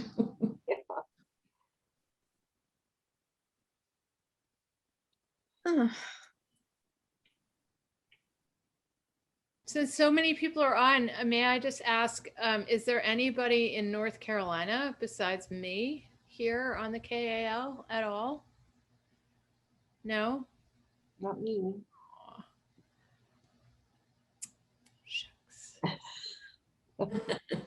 Shoot.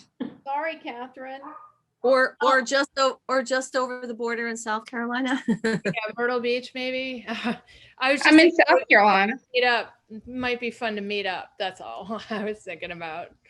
I'm in Wilmington, North Carolina. So if anybody is going to be, around here this summer on vacation, let me know. We could have a little KAL. I'm in South Carolina, but I'm not near the beach. I'm up near the mountains.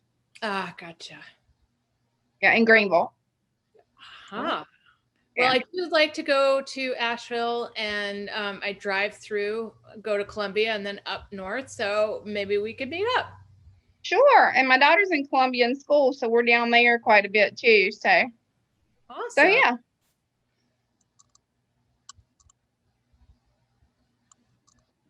Are you originally from North Carolina?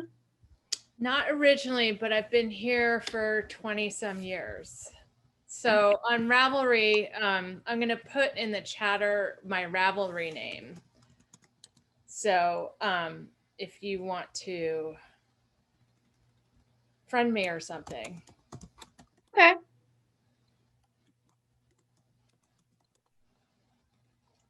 I've got a question about the first row. Mm-hmm. I'm having a really hard time keeping track of where I am, and that's not normal for me. After you get past the first row, is it easier to read your stitches? I imagine, yeah. I mean, usually when you're doing any kind of pattern, whether it's lace or anything like that, the first row is kind of the bugaboo. Yeah. Because you're setting up your map for what you're going to be doing later. So I would say, yes, it probably does get easier. It's probably, a little confusing at first, because as you can see, even if you're not using the chart, if you look at the chart, you can see that the crossovers make diagonal lines from one row to the next. So once you get the first row set up, your course is set for a little while anyway, until it changes. But, okay. Yeah. I work with charts frequently, but for some reason. I was trying to sit, my husband, when he gets home from work, we sit on the back patio and we have a glass of wine, and he tells me about the stupid things that have happened at work today. And I was trying to knit this, and I knit about halfway through the row, and then I had to take it out, and then I knit again. I had to take it out because I just couldn't keep up with what he was saying and what I was doing. So, but yeah, I usually cast on and do the first couple rows when it's quiet. By yourself. Yeah. I have to say though, that because of the randomness of this clue, how everything, everything is, there are some diagonal lines, but you have to be really careful with the count. I started twice, and on my second cast on, I got it. And then I've had to backtrack a couple of times because I've been, like I forget that oh, wait a minute, there's one knit stitch at the beginning of the repeat, and I forget it, so. Yep. Yep. Perhaps skip the wine on the setup rows, or banish the husband to another room, or. Yeah. Oh, he totally understands that because he also knits. Oh, wonderful. And we both spin and weave too. Oh, that's nice. Yeah, so we stay busy. Long ago when we still lived in New York, and I at that time was like, who would want to spin their own yarn, which was a rabbit hole I of course fell into immediately and deeply when we moved here and had a big house to anyway, I didn't have a spinning wheel or anything because we lived in an apartment and we didn't have room for that. But I always thought, oh, it would be so cool if David took up spinning, because I thought it probably suits him really well, his personality. And then I could knit and he could spin the yarn, and that would be like a perfect symbiotic, Yeah. And he was always like, yeah, no. Well, tell him this. My husband spins really nice yarn. And when we lived in Ventura, California, we had a dentist, a female dentist, who was a knitter, an absolute awesome knitter. And in fact, I think she's knit more than 1 or 2 of your sweaters. But she would barter dental work for Rich's hand spun. Oh, there you go. That would be infinitely helpful to us as a family, since David gets a lot of dental work, but we don't have a knitting dentist. So. Oh, too bad. Cynthia has a question, so I'm gonna segue over to her. I do have a question, Anne, and the question is not related to the cow. I just have a question from your business point of view. Has Zoom in the pandemic allowed you to expand to newer customers? Was there a positive aspect to it? I mean, I kind of discovered you through this whole thing, and I don't know how I ended up there, but I wonder if it was because you were more online, more in, social media. Did it make you expand your social media because of the pandemic? Question. It's an interesting question, because just before the pandemic started, we finally invested in real marketing staff. So we hired 2 people to do marketing and more photography. We knew we needed it, but we never could afford it before. So I do feel that what was a real big driver of more business this past year. I mean, hopefully that it was, and not the pandemic. I mean, I don't think it wouldn't be good for us if the pandemic contributed overly much to any expansion, because that means a contraction would be coming forthwith. No, I wonder if the social media, with the social media aspect of it, it did probably more people would. We've been on social media for years and years, so we were already positioned with a really good internet footprint that we just weren't using enough. So we had all our channels up and running. We just needed marketing people to really use them better. And so we were already really well positioned when the pandemic started to do that. And I think that was definitely a benefit for us. The only thing we weren't doing a lot of was the Zoom. And I do think that the Zoom knit-alongs, I wouldn't say they've expanded our business greatly, but they definitely add a very good component to our existing business model, in that in our ability to touch base with people and keep up with current conversation with people. So in the absence of actual events where we can travel and meet our audience in person, we can now do it on a more regular basis on Zoom. And I know I'm enjoying it. And I think everyone else is too. And hopefully in the near future, we can start maybe doing some classes this way, if people want that. Whoever's doing your social media, I think is doing a great job. I mean, oh yeah, I think the she was just target here. audience, whoever She's still, yeah. I think they're doing a great job. Kaya, yeah, Kai's wonderful, and here she is with her video turned off.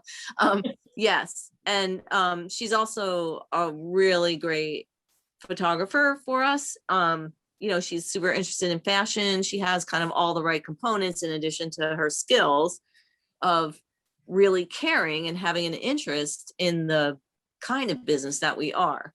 So even with hiring good marketing people, you don't always get that. You know, you don't always get people who really care about the actual product and the actual aesthetic and all of that. But she has a real interest in that. When she models your sweaters, it's definitely a plus. I mean, you definitely want to go knit them. Well, she doesn't model too often. No, she did it on a couple of them. You had a Zoom. I forget what it was. It was one of them. You were doing a when we did Maryland. Maryland, she's she done can a couple show. Yeah. We have wonderful models. I think we have a really nice group of people that she's in touch with to do that. And it's nice seeing the various sizes too. Right. Yep. Yeah. We do that as much as we can. You know, I mean, that's a more difficult bridge to cross, because getting samples in a wide array of sizes is kind of beyond our abilities at this point. But that's where being able to borrow from people who knit with our yarns is really awesome whenever we can do it. So we're always happy to entertain proposals from customers to lend us a sample in exchange for something good. Well, I think the Zoom, because we've had 2 sweater knit alongs with Zoom. We had the Rhinebeck sweater knit along, and we had the Selfish sweater knit along. And then we had the third one. I can't remember what it was, but I think the Festivus knit along, the red scarf knit along. The red scarf knit along. I think it contributes to people finishing their projects, because we all have support from the other knitters. And if there's a question of like, why can't I get this to work out? You know, we had lots of help. And so I think Zoom contributed greatly to that. Absolutely. And that's a super potent and important thing to be offering people, is kind of like a fun but disciplined way to meet up, get your knitting done, ask questions, do it all in a couple hours a week. We had many people, and really everyone who participated was finishing projects on a regular basis. And exactly. Yeah. And for the people who were participating to knit sweaters, many of them were first timers with sweater projects, or reborn sweater knitters who had given up earlier. So we have plenty of people participating and show you my sweater. Oh, very nice. Very nice. That's pretty. Yeah, it's not done yet because I had to miss a few of the last sessions, but I'm really close. Looks lovely. Yeah, it's the stone soup and it's so nice. So, I was in that last sweater knitting thing. Yeah. yeah, I don't know how, I mean, I've been told a few things by people who stopped participating like in mystery knit alongs because there was like a lot of competition and you know, they didn't like that aspect of it. And I don't think that sort of flavor invades our knit alongs. You know, I think our knit alongs are relaxed and that they are supported, you know, as much as we can make them. And that even with this mystery knit along, the point isn't a competition. The point is to enjoy your knitting in the summer, you know, and to like figure out the mystery as we go. Well, I have to wait till next Tuesday and I'm halfway up the chart and I'm thinking, oh, that's going to be a long wait. I'm going to say goodbye. Thank you. And I'm off to get my second COVID shot. Oh, good. Yay, For good for you. Elizabeth. Yay. Congratulations. See you later. Bye. I can add, I've learned a lot in the knit alongs too from everybody, and some new techniques for sure. But my favorite is just having somebody in the knit along hold me accountable. Like if I said, hey, I'm going to work on this, and then someone in the group would remember and ask me about it. And I really enjoyed that bonding. I feel like I'm in a knitting desert. So for me, it's been really great. And then of course I get so much inspiration from other knitters. I'm really excited with this one to see all the different yarns everyone's using for this shawl. So all the different bare naked wools in the pattern. I'm super psyched to see that. So.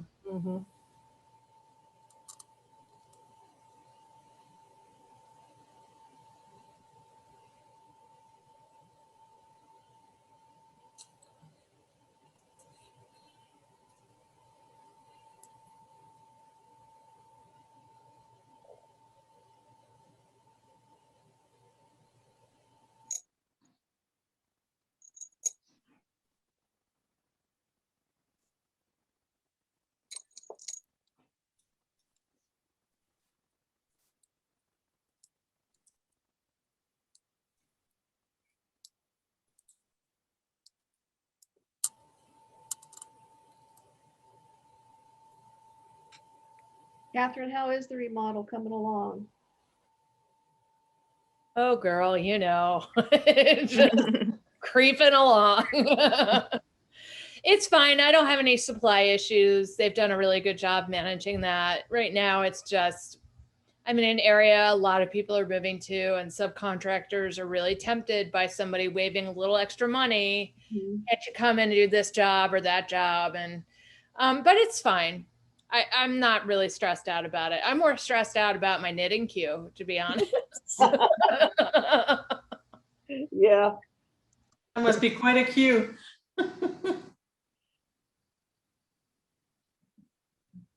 Well, I finished the clue, so I've been swatching for with Kent. Oh, nice. For McCarness.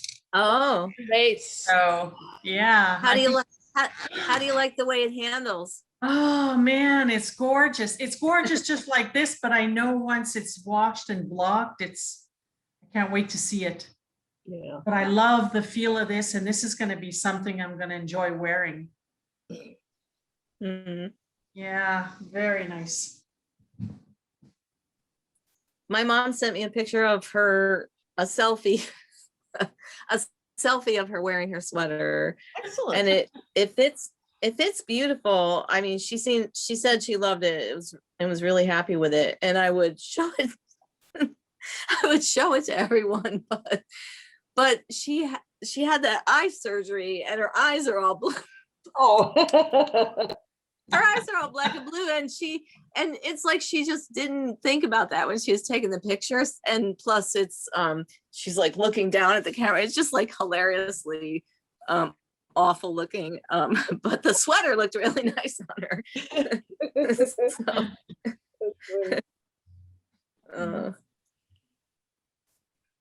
I'm My glad to mom- hear she loved it. Yeah, she did. And I was a little worried about it because the neck seemed a little big. And it is a size bigger than I would make for myself. So, you know, I was a little worried it wasn't gonna fit, but it actually was perfect. So.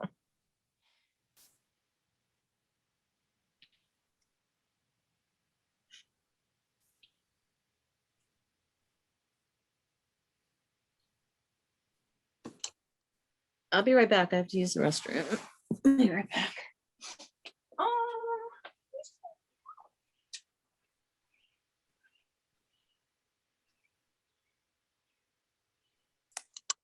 So where is everybody else from? Everywhere. Everywhere. I'm from Colorado. I'm out of Colorado. I'm the east coast of Canada, New Brunswick. Ooh. Maryland. Michigan. I'm in. Michigan. Oh, hi. I'm near Chicago, Geneva, Illinois. Oh, Pittsburgh, Pennsylvania here. wow. I'm from Harrisburg, Pennsylvania. And I'm Neighbors. heading up to Albany, New York tomorrow to see my dad for the first time in 2 years and my sisters. Oh, great. I'm pretty excited. Bad. I'm Fayetteville, Arkansas. Oh. I'm from Southern California too.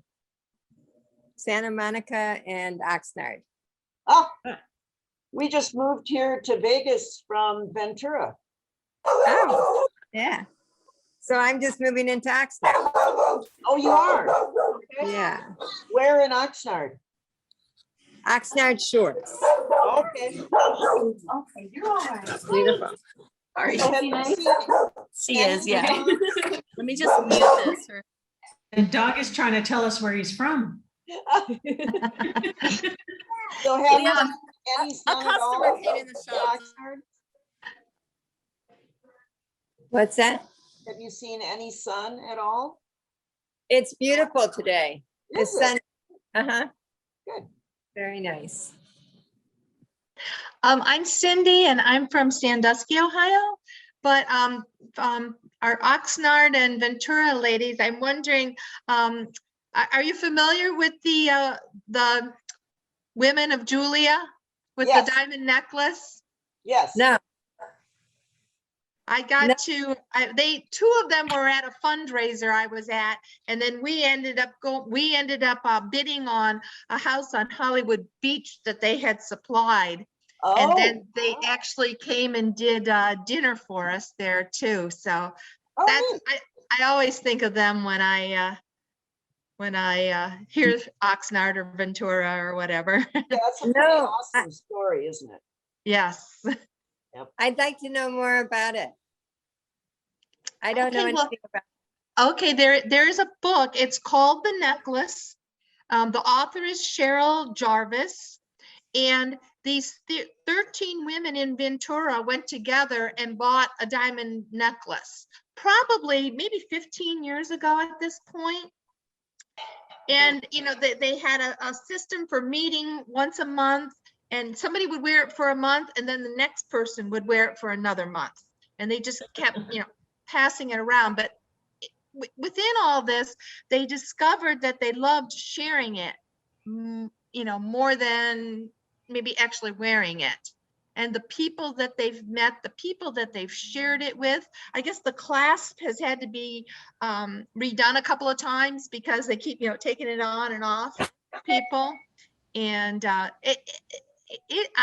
found it a very interesting book and a very, very great way to share.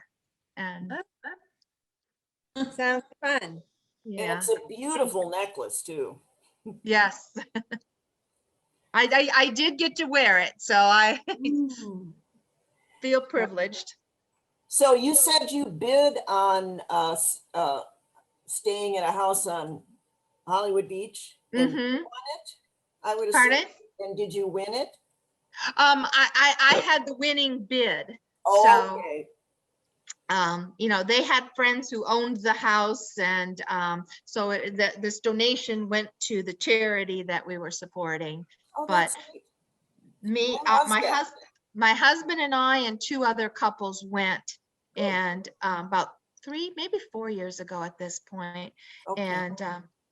And we were there in April, and we just also didn't realize this cloudiness and how cool and all that.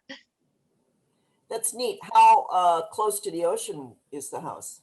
It was right on it. Oh, nice. Yeah. Yeah. Yeah. It was That's very cool. nice. Yeah. I miss it. I live in the desert now.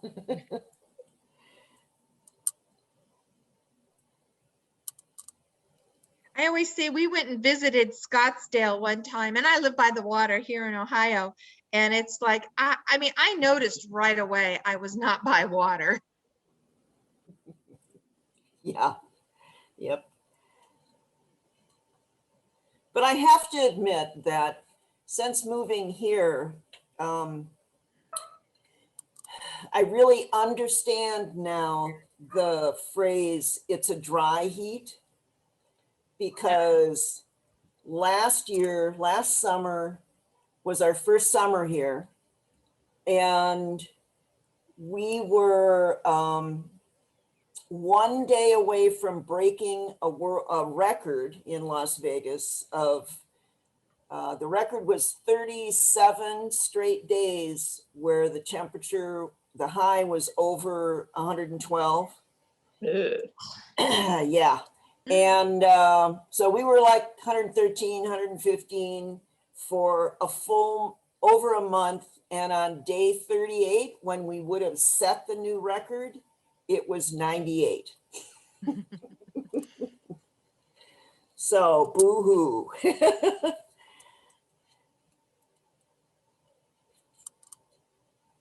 But it does make a difference, low humidity, I noticed. It's still hot, but.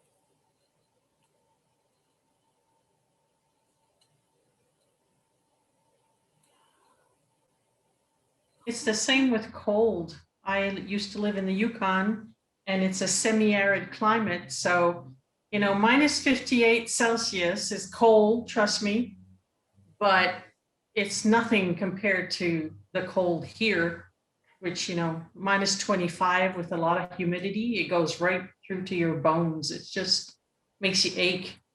Yeah, I grew up in Minnesota, so I know exactly what you're talking about.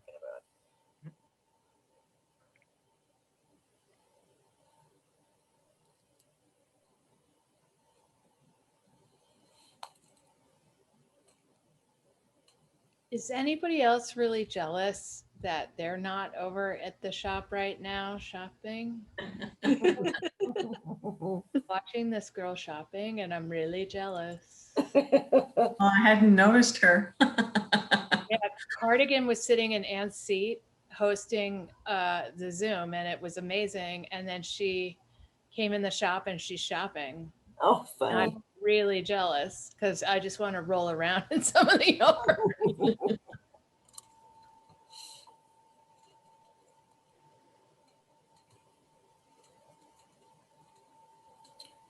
Someday. Well, Elizabeth will be back. We'll be there soon. We'll have to get her to live stream her shopping spree. I toss some skeins in the air and just have a shower of yarny goodness, you know? There you go. Something fun.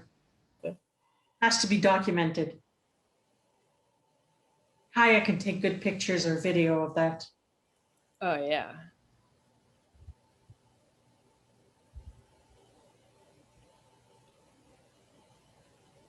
Nancy, how's your vendage going? Oh, thanks for asking. It's coming. I knit the whole body up to the sleeves. Way to go. I think the thing that I'm curious about, and I have a question. It's a little small right now, but I know that when I wash it and block it, it will grow. That yarn, I did it with the Chabris chunk, the larger shrubbery. Yeah. And so I don't know how much it's gonna grow, how many inches I can count on, because I lost my swatch that I did it. I'm moving, I did construction too, and I don't know where the swatch is in my information that I wrote down. So we'll see. I want to do a swatch and wash it and see how much it grows. I think I'm gonna have to do that. Yeah, before you embark on the rest of it. Right. The other thing is you could pin it out to your dimensions and steam block it to have it hold the size better. Do you think steam blocking would do the same thing as wet blocking? Oh, they're totally different. So steam blocking, Anne talks about it in one of her craftsy classes. And I can't remember which one, like she shows you how to do it and stuff. And I always steam, personally, I steam block my pieces before I seam them. So I know that they're the right size. And then the steam blocking, in my experience, has made the seaming a lot easier. And then I wet block after it's all done and put together. And then I wet block it as a whole piece. Yeah. Right. So the question is then, I think I'll get the most accurate information from knitting another swatch and wet blocking that, a good size swatch and wet blocking it. Yeah, and then I would plan on the schematic in the sweater pattern that Anne provides. She gives that so that you can steam block out those pieces to the dimensions of the size that you're knitting. Right. I'm pretty far right now. So I either have to give it to somebody who's tiny or lose a little weight. We'll see. But or you know what you could you could do without any fuss whatsoever is get that schematic out and pin your dry pieces to the dimensions that's listed, and you can kind of eyeball. If you only have to stretch it just a teensy bit to get to that right size, you're probably good to go. And then I would proceed further with the steaming and whatever. But if you pin it out dry and see that you're way off, yeah, you're gonna have to make some adjustments. And I think I might. The steaming is absolutely an excellent tool, and the swatching as well. But for me, myself, I would take the path of least resistance first to see if I was off by a little. Oh, yeah. Yeah. And the other thing is I would hesitate to give that away because Anne's not making that yarn anymore. And it's really, special yarn. So I would almost want to reknit it. I might end up taking some of it out and reknitting. Yeah. Oh, and also the way, because I'm bottom heavy, I'm also thinking maybe I'll just knit it even longer, and because I'm smaller up at the top, and then that big part will go around my tush. But plus it's a coat, so you won't necessarily always have it closed anyway. Right. Well, true. Yeah. So, and the band, did you do the bandage? I didn't do it, but I love it. And I love that yarn so much. I'm working on a blanket in that yarn. Oh, Julie's. I started the bandage in the Targi worsted. Oh, there you go.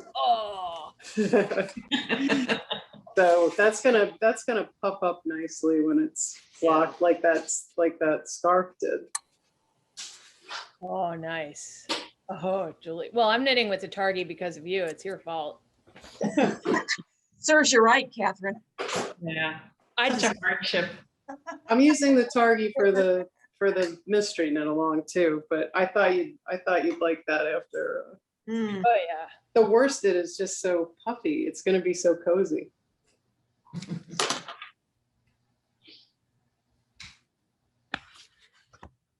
And the band will make it wider too, the front band. I can make that a little to add some. Yeah. Cardigan.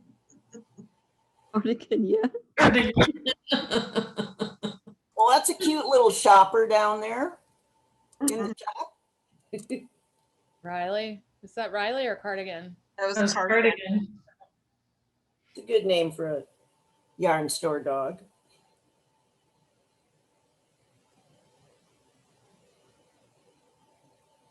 So I'm officially halfway through the chart. Good job. Nice. Woohoo! I'm on row 3. It gets better, doesn't it? Yeah, it's Yeah. a little bit more readable for sure. Yeah. Like, oh, okay. So I right. Yeah. The first one feels the first couple of rows you feel completely lost. But Yeah. it's better. That's good to hear. Thanks.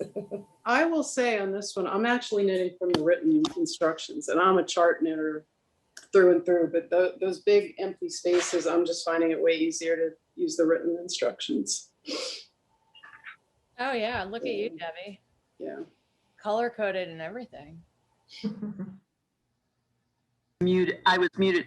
I have them pinned together so I can look down and see the number of knits, because you know sometimes it's like 26. Yeah. I'm not going to count those little squares. And every time I use my finger to try and use a guide, I'm using the pattern on my Kindle. So sure shooting, I get almost to the end of the counting and my finger touches the screen and then the whole thing blows up or streaks, and then I got to start over again. Yeah, and I just my iPad was completely dead, so I had to charge it before I could put it on Knit Companion, and I wasn't patient. I get that. It's like everyone else was talking on Ravelry. I've got my pattern. I'm going to go knit, and I'm at work still. I was pouting. I mean, this is what I have. 7 stitches on the second row. And I can't zoom and knit right now because I don't know what I'm doing yet. So I had to get kind of like, I think I got 6 into it last night before I thought, okay, now I can probably knit and Zoom at the same time. But okay, so there's promise for me next week. there is. Yes. You'll do great. We know it. I love your optimism. Thank you. I am not just optimistic, I'm positive. Okay.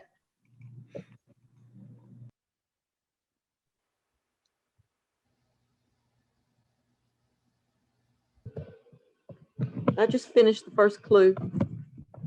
Yay! So Heather, that then allows me to ask you how your Costa Figuera is going. It's not sewn up. Well, we had an accountability pact, so I haven't seen you, so this is my chance. But so now you have time. Yeah, maybe I can do that now. It's sitting here next to me, waiting to be sewn up. Been sitting there for months. Mine needs to be, it's over there. It's the unbroken. So any words of wisdom before I start, like Anne, do you have any words of wisdom for my unbroken? It's deceptively simple.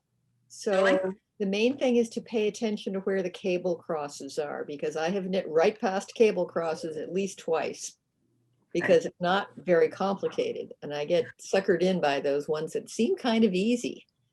Well, it's all knit up. Now I just have to put it together. And Oh, it's freaking me a little. Together. That part's easy. I got the collar put together, so now I just have to start on the shoulder sleeves. Yeah, you got the collar put together. There are no more pitfalls. Okay. Just line it up. Getting that part, the seam, to make it nice and smooth. That one I did do a couple of times. Yeah, and I think maybe other people did too, but it's worth it because you want to be able to turn the collar up and snuggle it up to your neck on a cold day. Yeah. Thank you. Sure. Okay.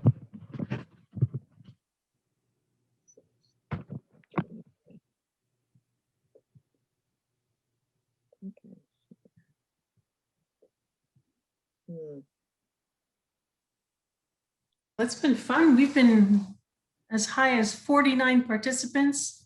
Wow. Now we're 28. That's a good, great. good showing.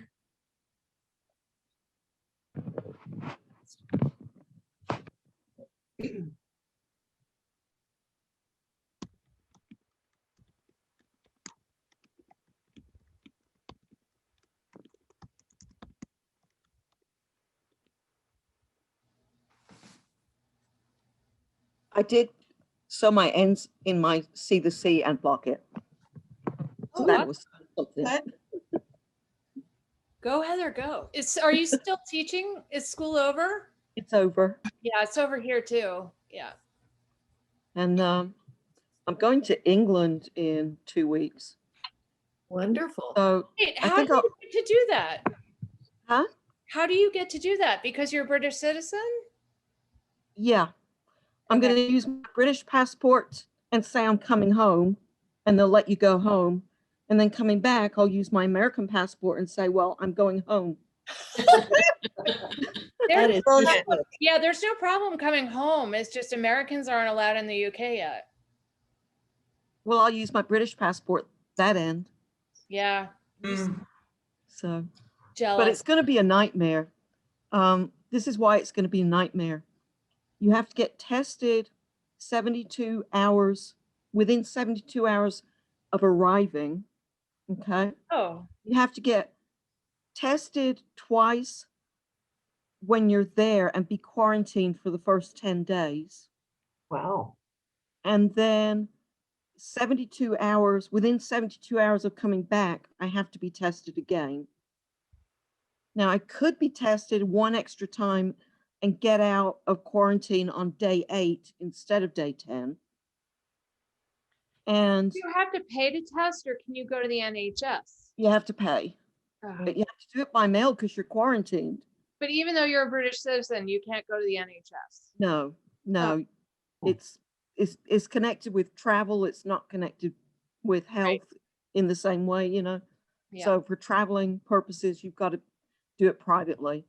And then this is what happened to me too. I found this good price for a ticket online, and I thought, well, this is good because that kind of makes up for all the money I'm having to spend on testing, which is hundreds of dollars, basically. So I had this flight, and it was supposed to be a 17-hour trip going over.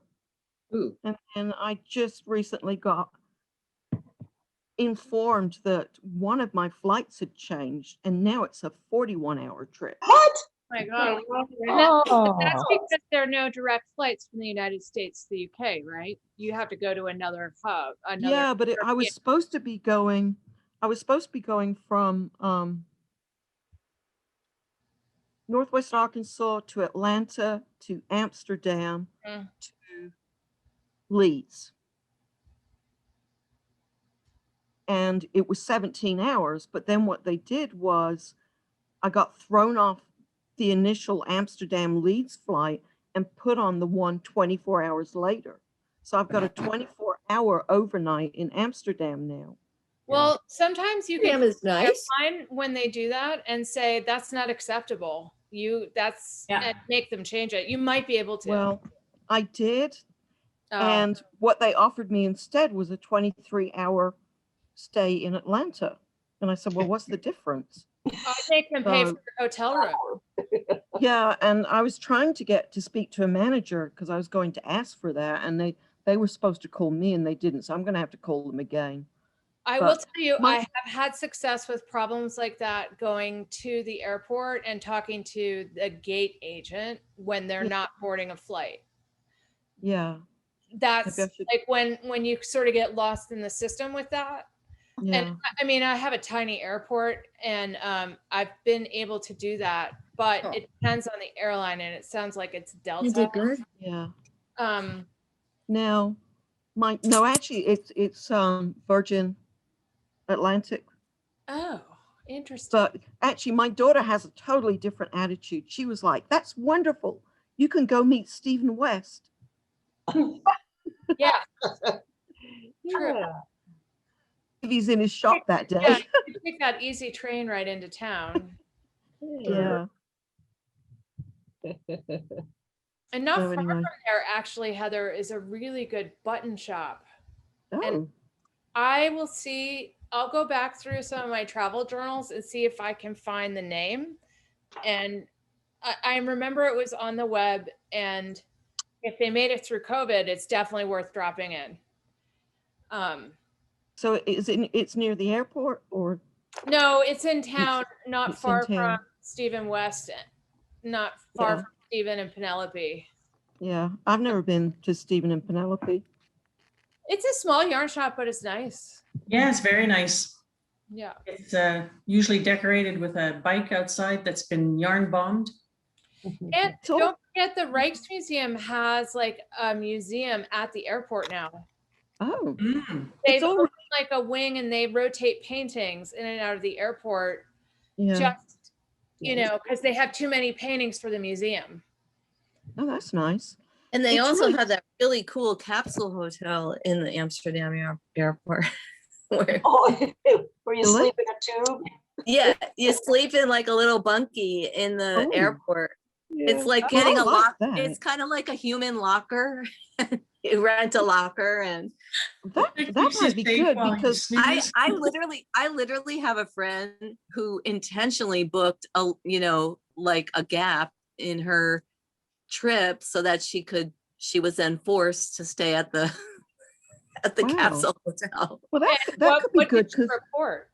Yeah, supposedly if you want to get stuck at an airport, the Amsterdam airport is the one. You know, it's a bomb.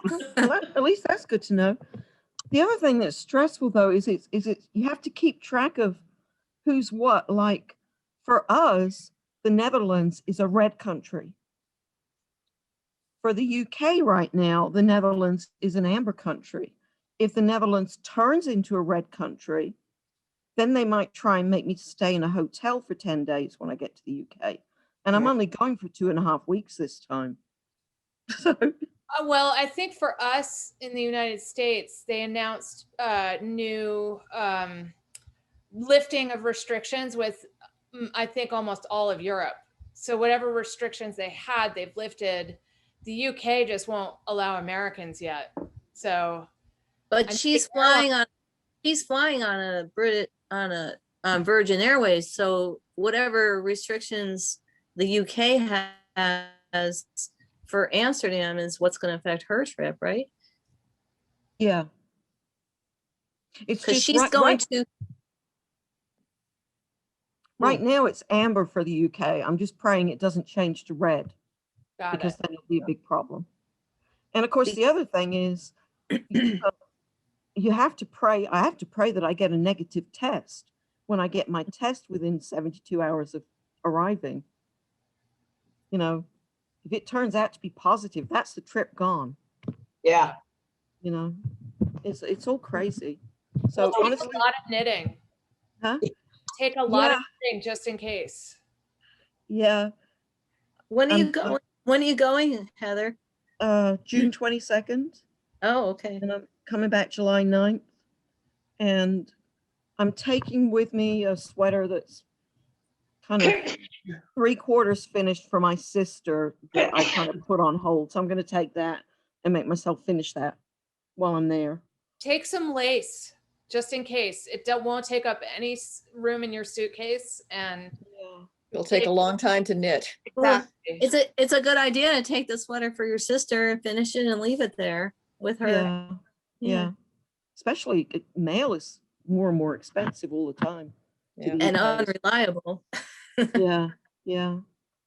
And actually, I am lucky because I have a little stash in England at my mother's house. If you can get there. Yeah, if I can get there. But and remember the Shetland wool scarf that was in one of the clubs, and it goes in the different colors. Oh yeah. Oh yeah, S&S. Yeah. I didn't get around to knitting that, and that's there. So I think I might knit that while I'm there. Oh, good. That'll be fun. Yeah. Oh, this is cool about the knit shop. This is so sweet. They usually, when it's not COVID, they meet in this cafe every Wednesday to knit. And when the shop owner heard I was coming, she decided they would start it up again when I get out of quarantine. Oh, That's sweet. That's sweet. Yeah. Yeah. So I can't wait for that. I'm still really fascinated with that whole story you told about the special kind of knitted jumper that someone was is on a quest to find a genuine pattern for her. Oh, yeah. She's yeah, she's still got this website, and I think she's made her own pattern now because she never found the original, if there That was is, one or not. yeah. The Lowestoft Gansey project. You can look it up on Facebook. She's got a Facebook. Can you email me the link? Because when I'm on here, I can't go do anything else. Okay, I'll And, email and it to people you. people talk about this website and that website, and they post in the chat, and I can't really check that stuff out, and then it disappears when the Zoom is over. So Did I tell you how I met her? I don't think so. When I was in England for the year, you know, my sister said, well, you really need to go on a little bit of a trip, because I've been having a rough time and everything for a while. And she says, you really need to go on a little trip. And she says, I found this Gansey exhibition in, I've forgotten which seaside town, Sheringham. This seaside town is this Gansey exhibition and workshop. So she says, why don't you sign up for that and go? And I did. And I went by train, and I stayed in a youth hostel. And in the youth hostel, I met somebody who was at the same workshop with me.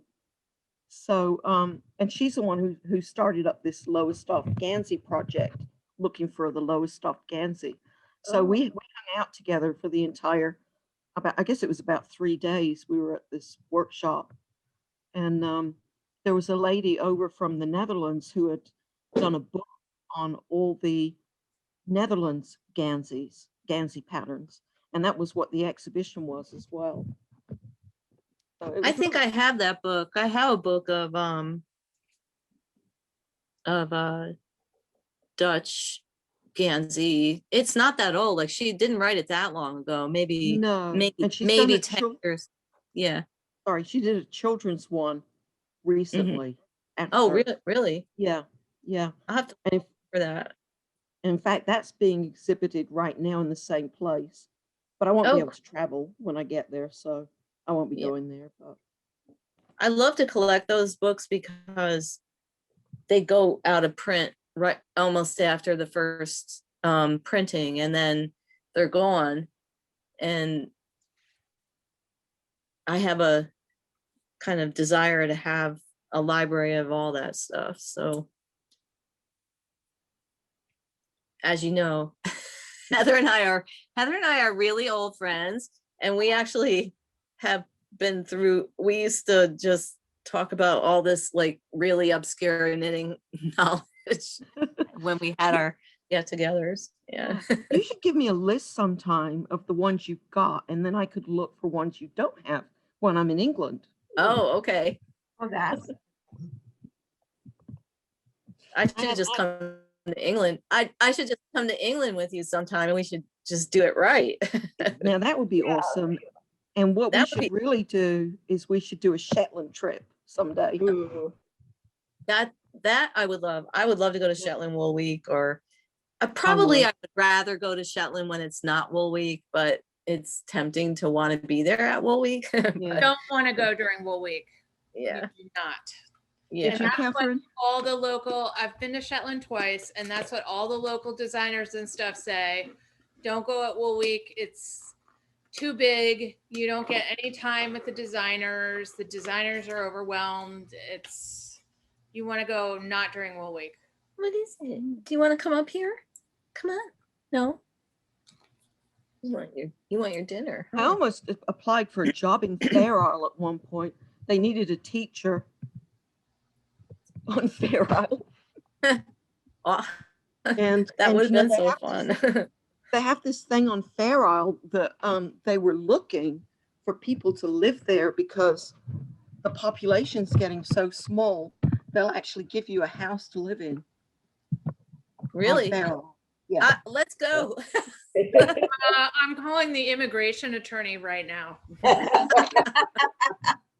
Let's go threesies on a place. Yeah. I would love to have a place that I could really escape to like that. You know, just go once in a while to hunker down and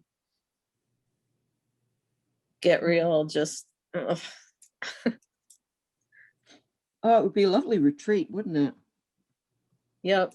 Somewhere like that. You have to be tough though to get there.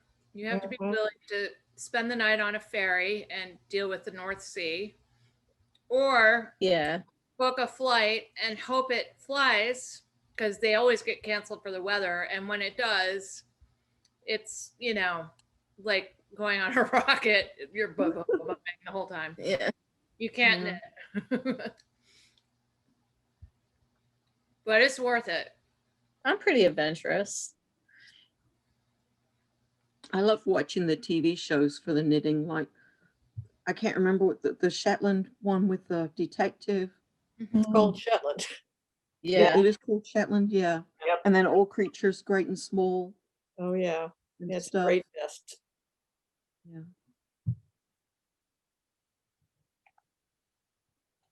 I think when we watched Shetland, my husband and I had to have subtitles for probably the first 3 episodes. The accents are thick. A little bit, yeah. Yeah. But a good show. Oh yeah. If you like Shetland, Vera by the same author is even better. It's a great character, isn't it? Oh, yes, Yeah. amazing. I don't think it has as much knitting though as Shetland does. No. No. But yeah, good character. Have any of you watched a series called Happy Valley? Yes. Oh yeah, yeah. Really good. That's so fun, because when I was a teenager, the kind of local community college was called Hudson Valley in Troy, New York, and we called it Happy Valley because all the stoners went there. Happy Valley. Way off topic. It just struck me really funny.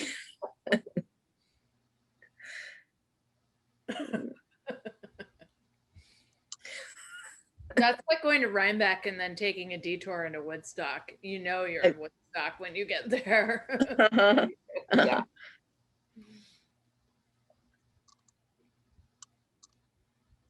I literally have no idea where I am with my knitting right now.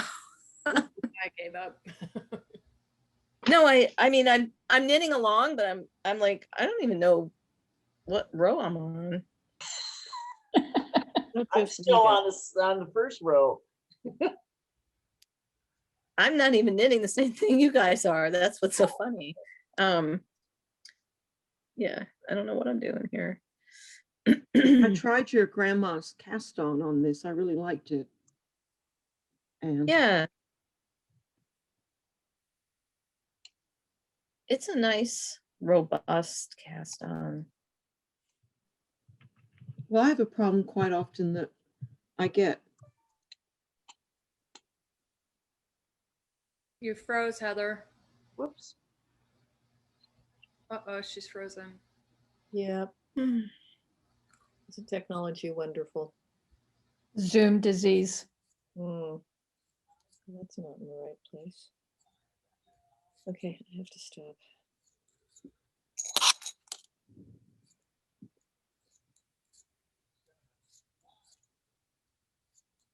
Robin Turner, how's your robin's nest coming? Good. I have the back done as you saw, and it's blocked. So I made sure that I was getting the right size and everything. It's absolutely gorgeous. And then I had to pause to do the baby sweater or toddler sweater, I guess it is. And then I started this weekend the left front of Robin's Nest. So I'm probably about halfway up to the arm decrease. And then of course this clue came. So now I'm kind of paused for this. So once I get this clue 1 done, then I'll go back to finishing up the left front of the Robin's Nest. But it's a really nice, I love working with the yarn that I got for the Robin's Nest, and the pattern itself is great, just great. And I need to pull some yarn. I think I'm going to make that for my mom. next. Sometime this summer and fall. Heather, you were saying something and you froze. You're back. I thought I was plugged in and I wasn't plugged in properly and I went dead. So I can't remember what I was saying. No.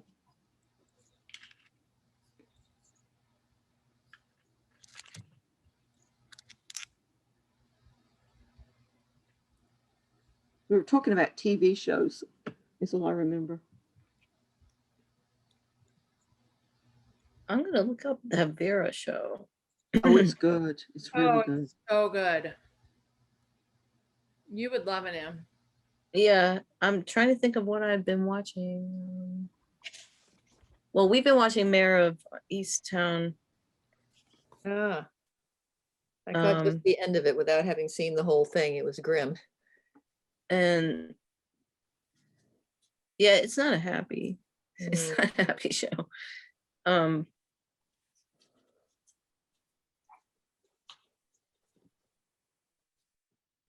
But that's what David and I are watching together. But then I have stuff I watch on my own because while I knit.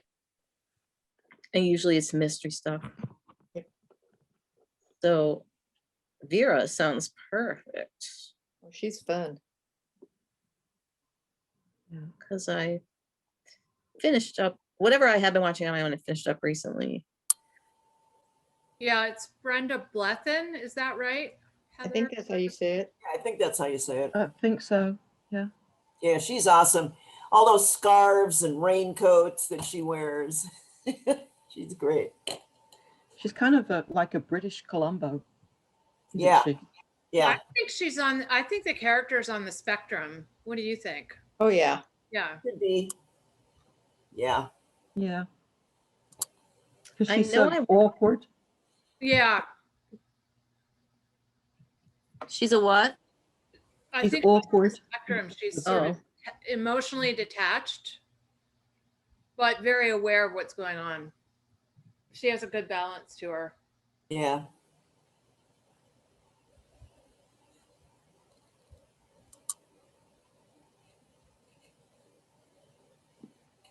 Oh, it's the books by Anne Cleves. Yeah. Same author as Shetland. The Shetland books.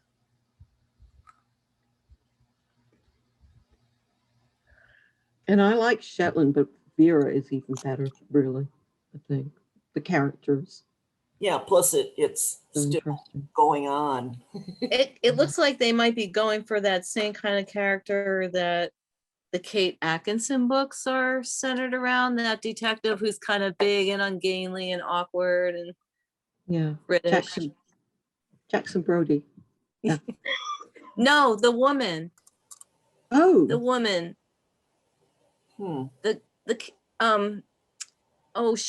She was the central character in the book about where she kidnaps a child.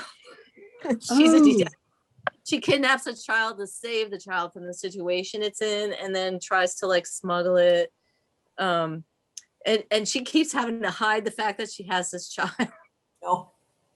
But at the same time, she runs off at a moment's notice, in ways that she never did before, from people to, look after the child. And it's like for her, this conundrum, taking care of someone else is new for her and kind of awkward.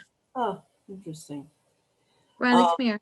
I've been listening to a series of books on Audible that are written by J.K. Rowling under a male's name. Robert Galbraith. Yeah. Yep. Boy, those are good. Yeah, those are good.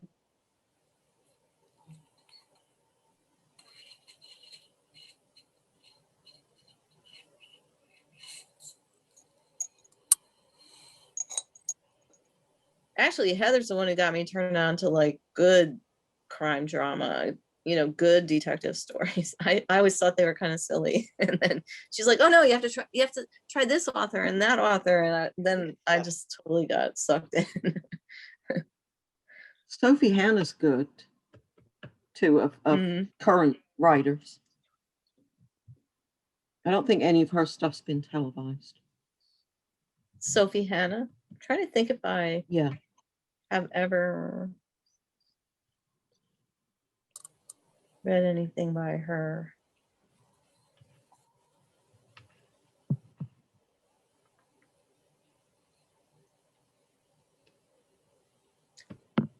I was I very just sad finished- when Ruth I just- Rendell, sorry.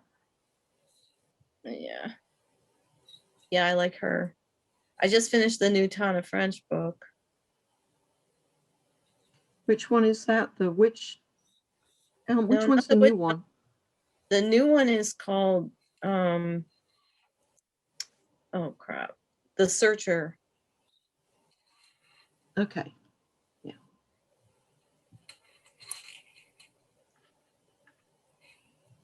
It's maybe it's me, but it didn't seem as long as some of the other ones. But anyway, it was good. And it's different because it doesn't have the police characters in some of them either. I just recently Right. Different because the main character is American and yeah. I recently Sorry, what did you say, Jenny? A series. I'm trying to think of what the name of it is. But I didn't recognize any of the actors. The main male, I think, is British.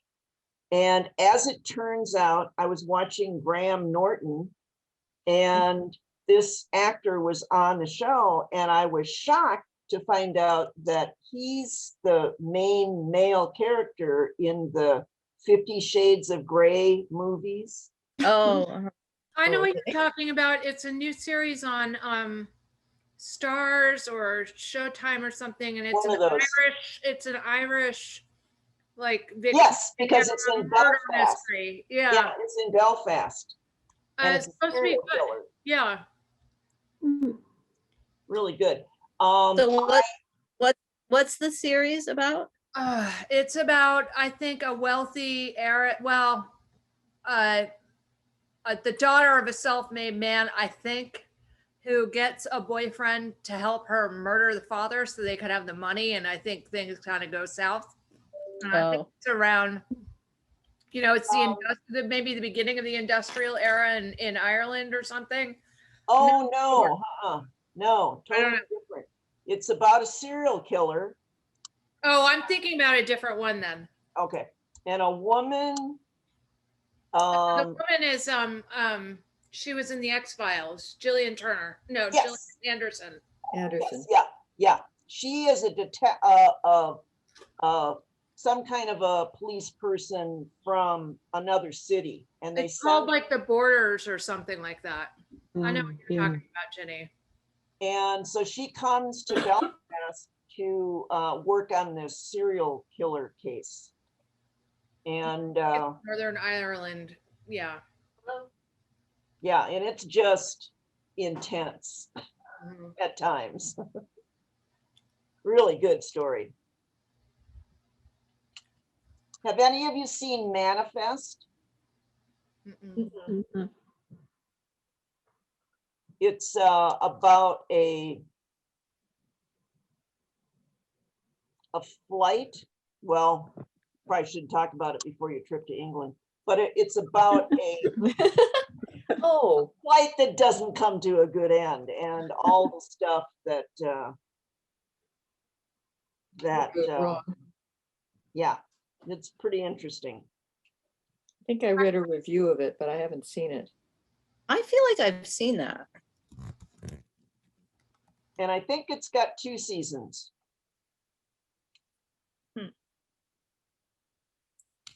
I've either seen it or it's on my watch list or something.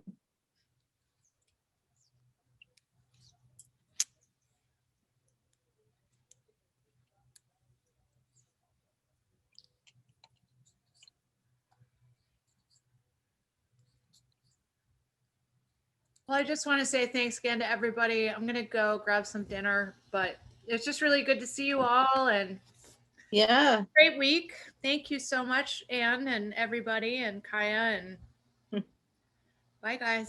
See you, See Catherine. you next week. See you Bye. later. Bye. Okay, well, I got that. Good.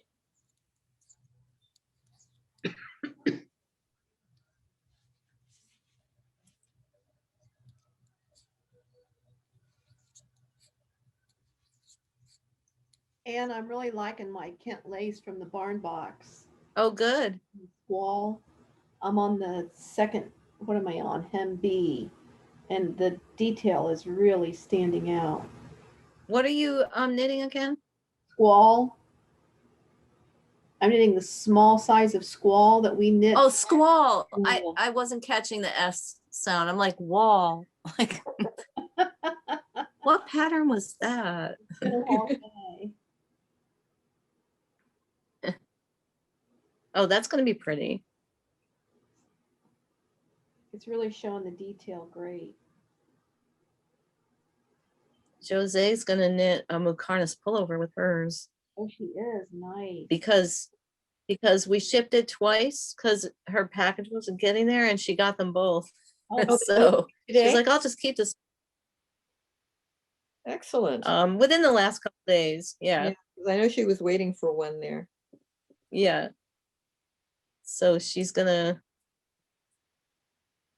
buy the second one too and make the short sleeve pullover.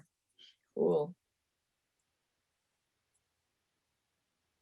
Yeah, I mean, seeing that cardigan in the stone soup makes me want to pull over in that fiber.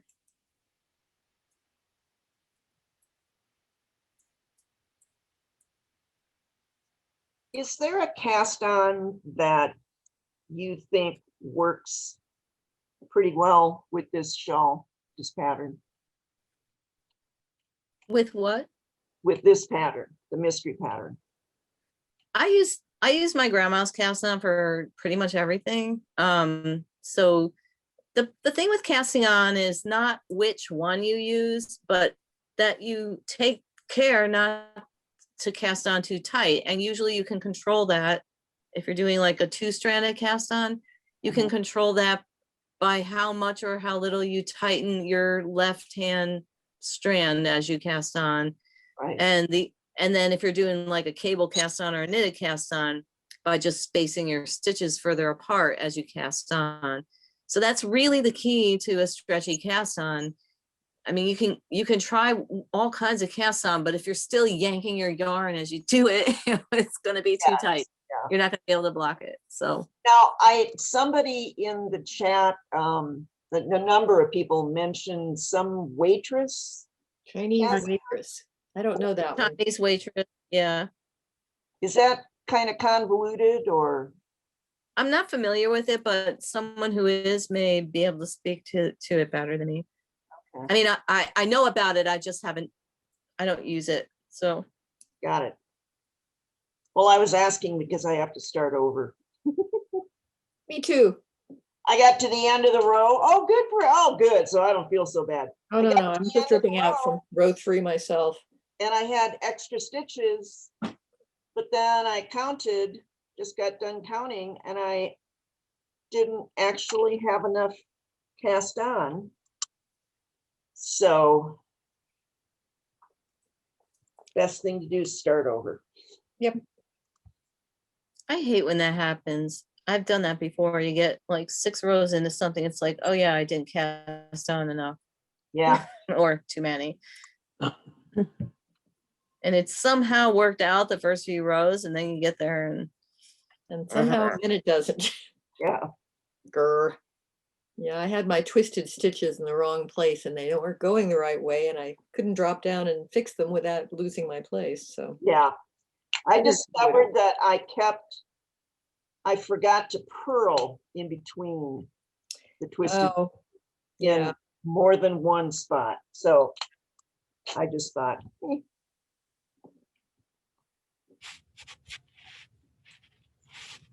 I remember many years ago reading one of the Yarn Harlots blogs about fixing, she was knitting lace and she noticed that she had dropped a stitch or knit something incorrectly, and it was rows back. So she isolated that area in the pattern and tore back like 12, 15 rows of maybe 8 stitches a column. And then she fixed it and then she knit back up. And I thought, well, that sounds pretty interesting. I wonder if I can do that.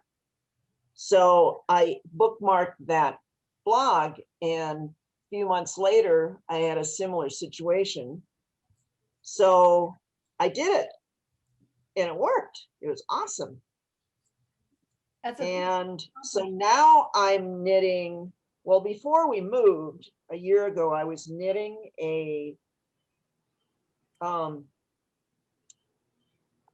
barter shawl. A friend of mine who makes purses made me a purse, and she came over and picked the yarn and the pattern, and I'm knitting her a lace shawl. And I was binding off when I noticed that there were a couple of stitches that were dropped. So I tried to fix it, and it's become a nightmare. And I'm almost ready to rip that back because it's just not working. Some things do not lend themselves to that. That's right. Yep. For me anyway. And even if they do, sometimes it's so time consuming that you might as well rip back 8 rows and redo them.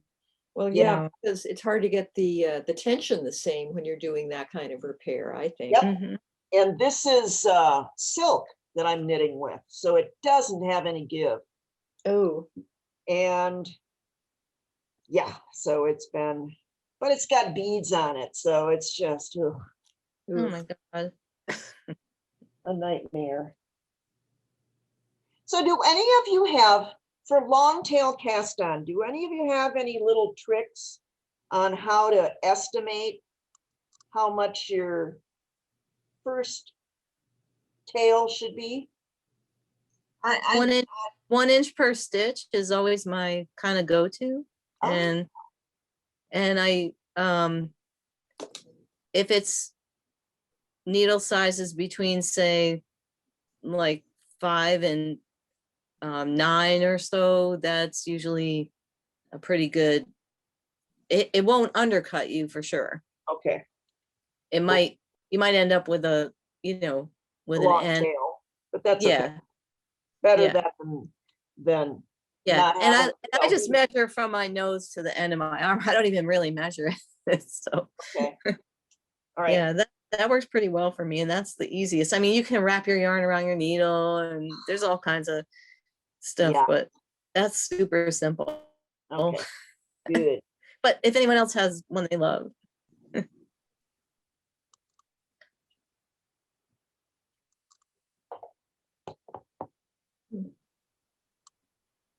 I pull out what I think I'm going to use. And I Say that again? Get to the end of it.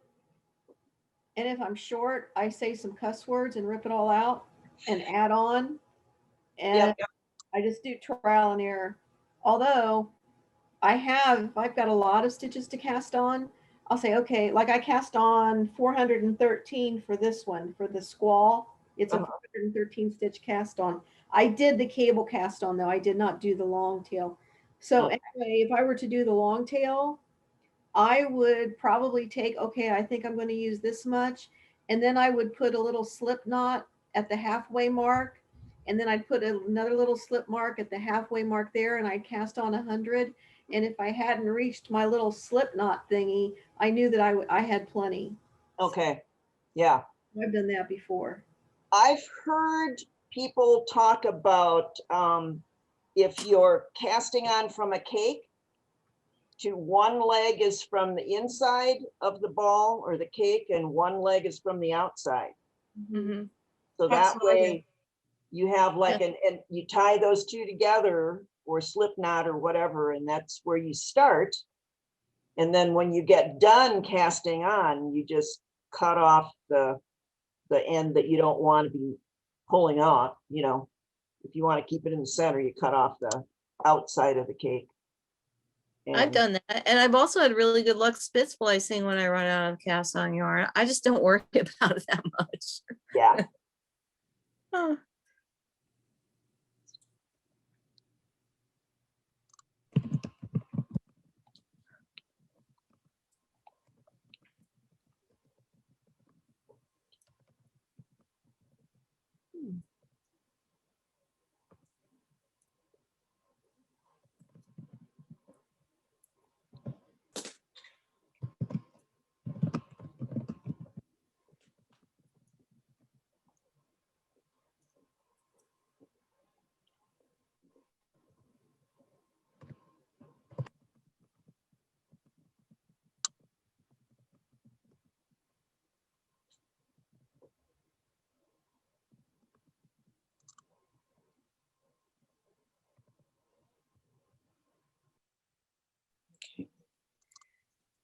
Looks like it's time to go do my proofreading, it being Wednesday and all. I will see you guys next week. Yeah, Bye.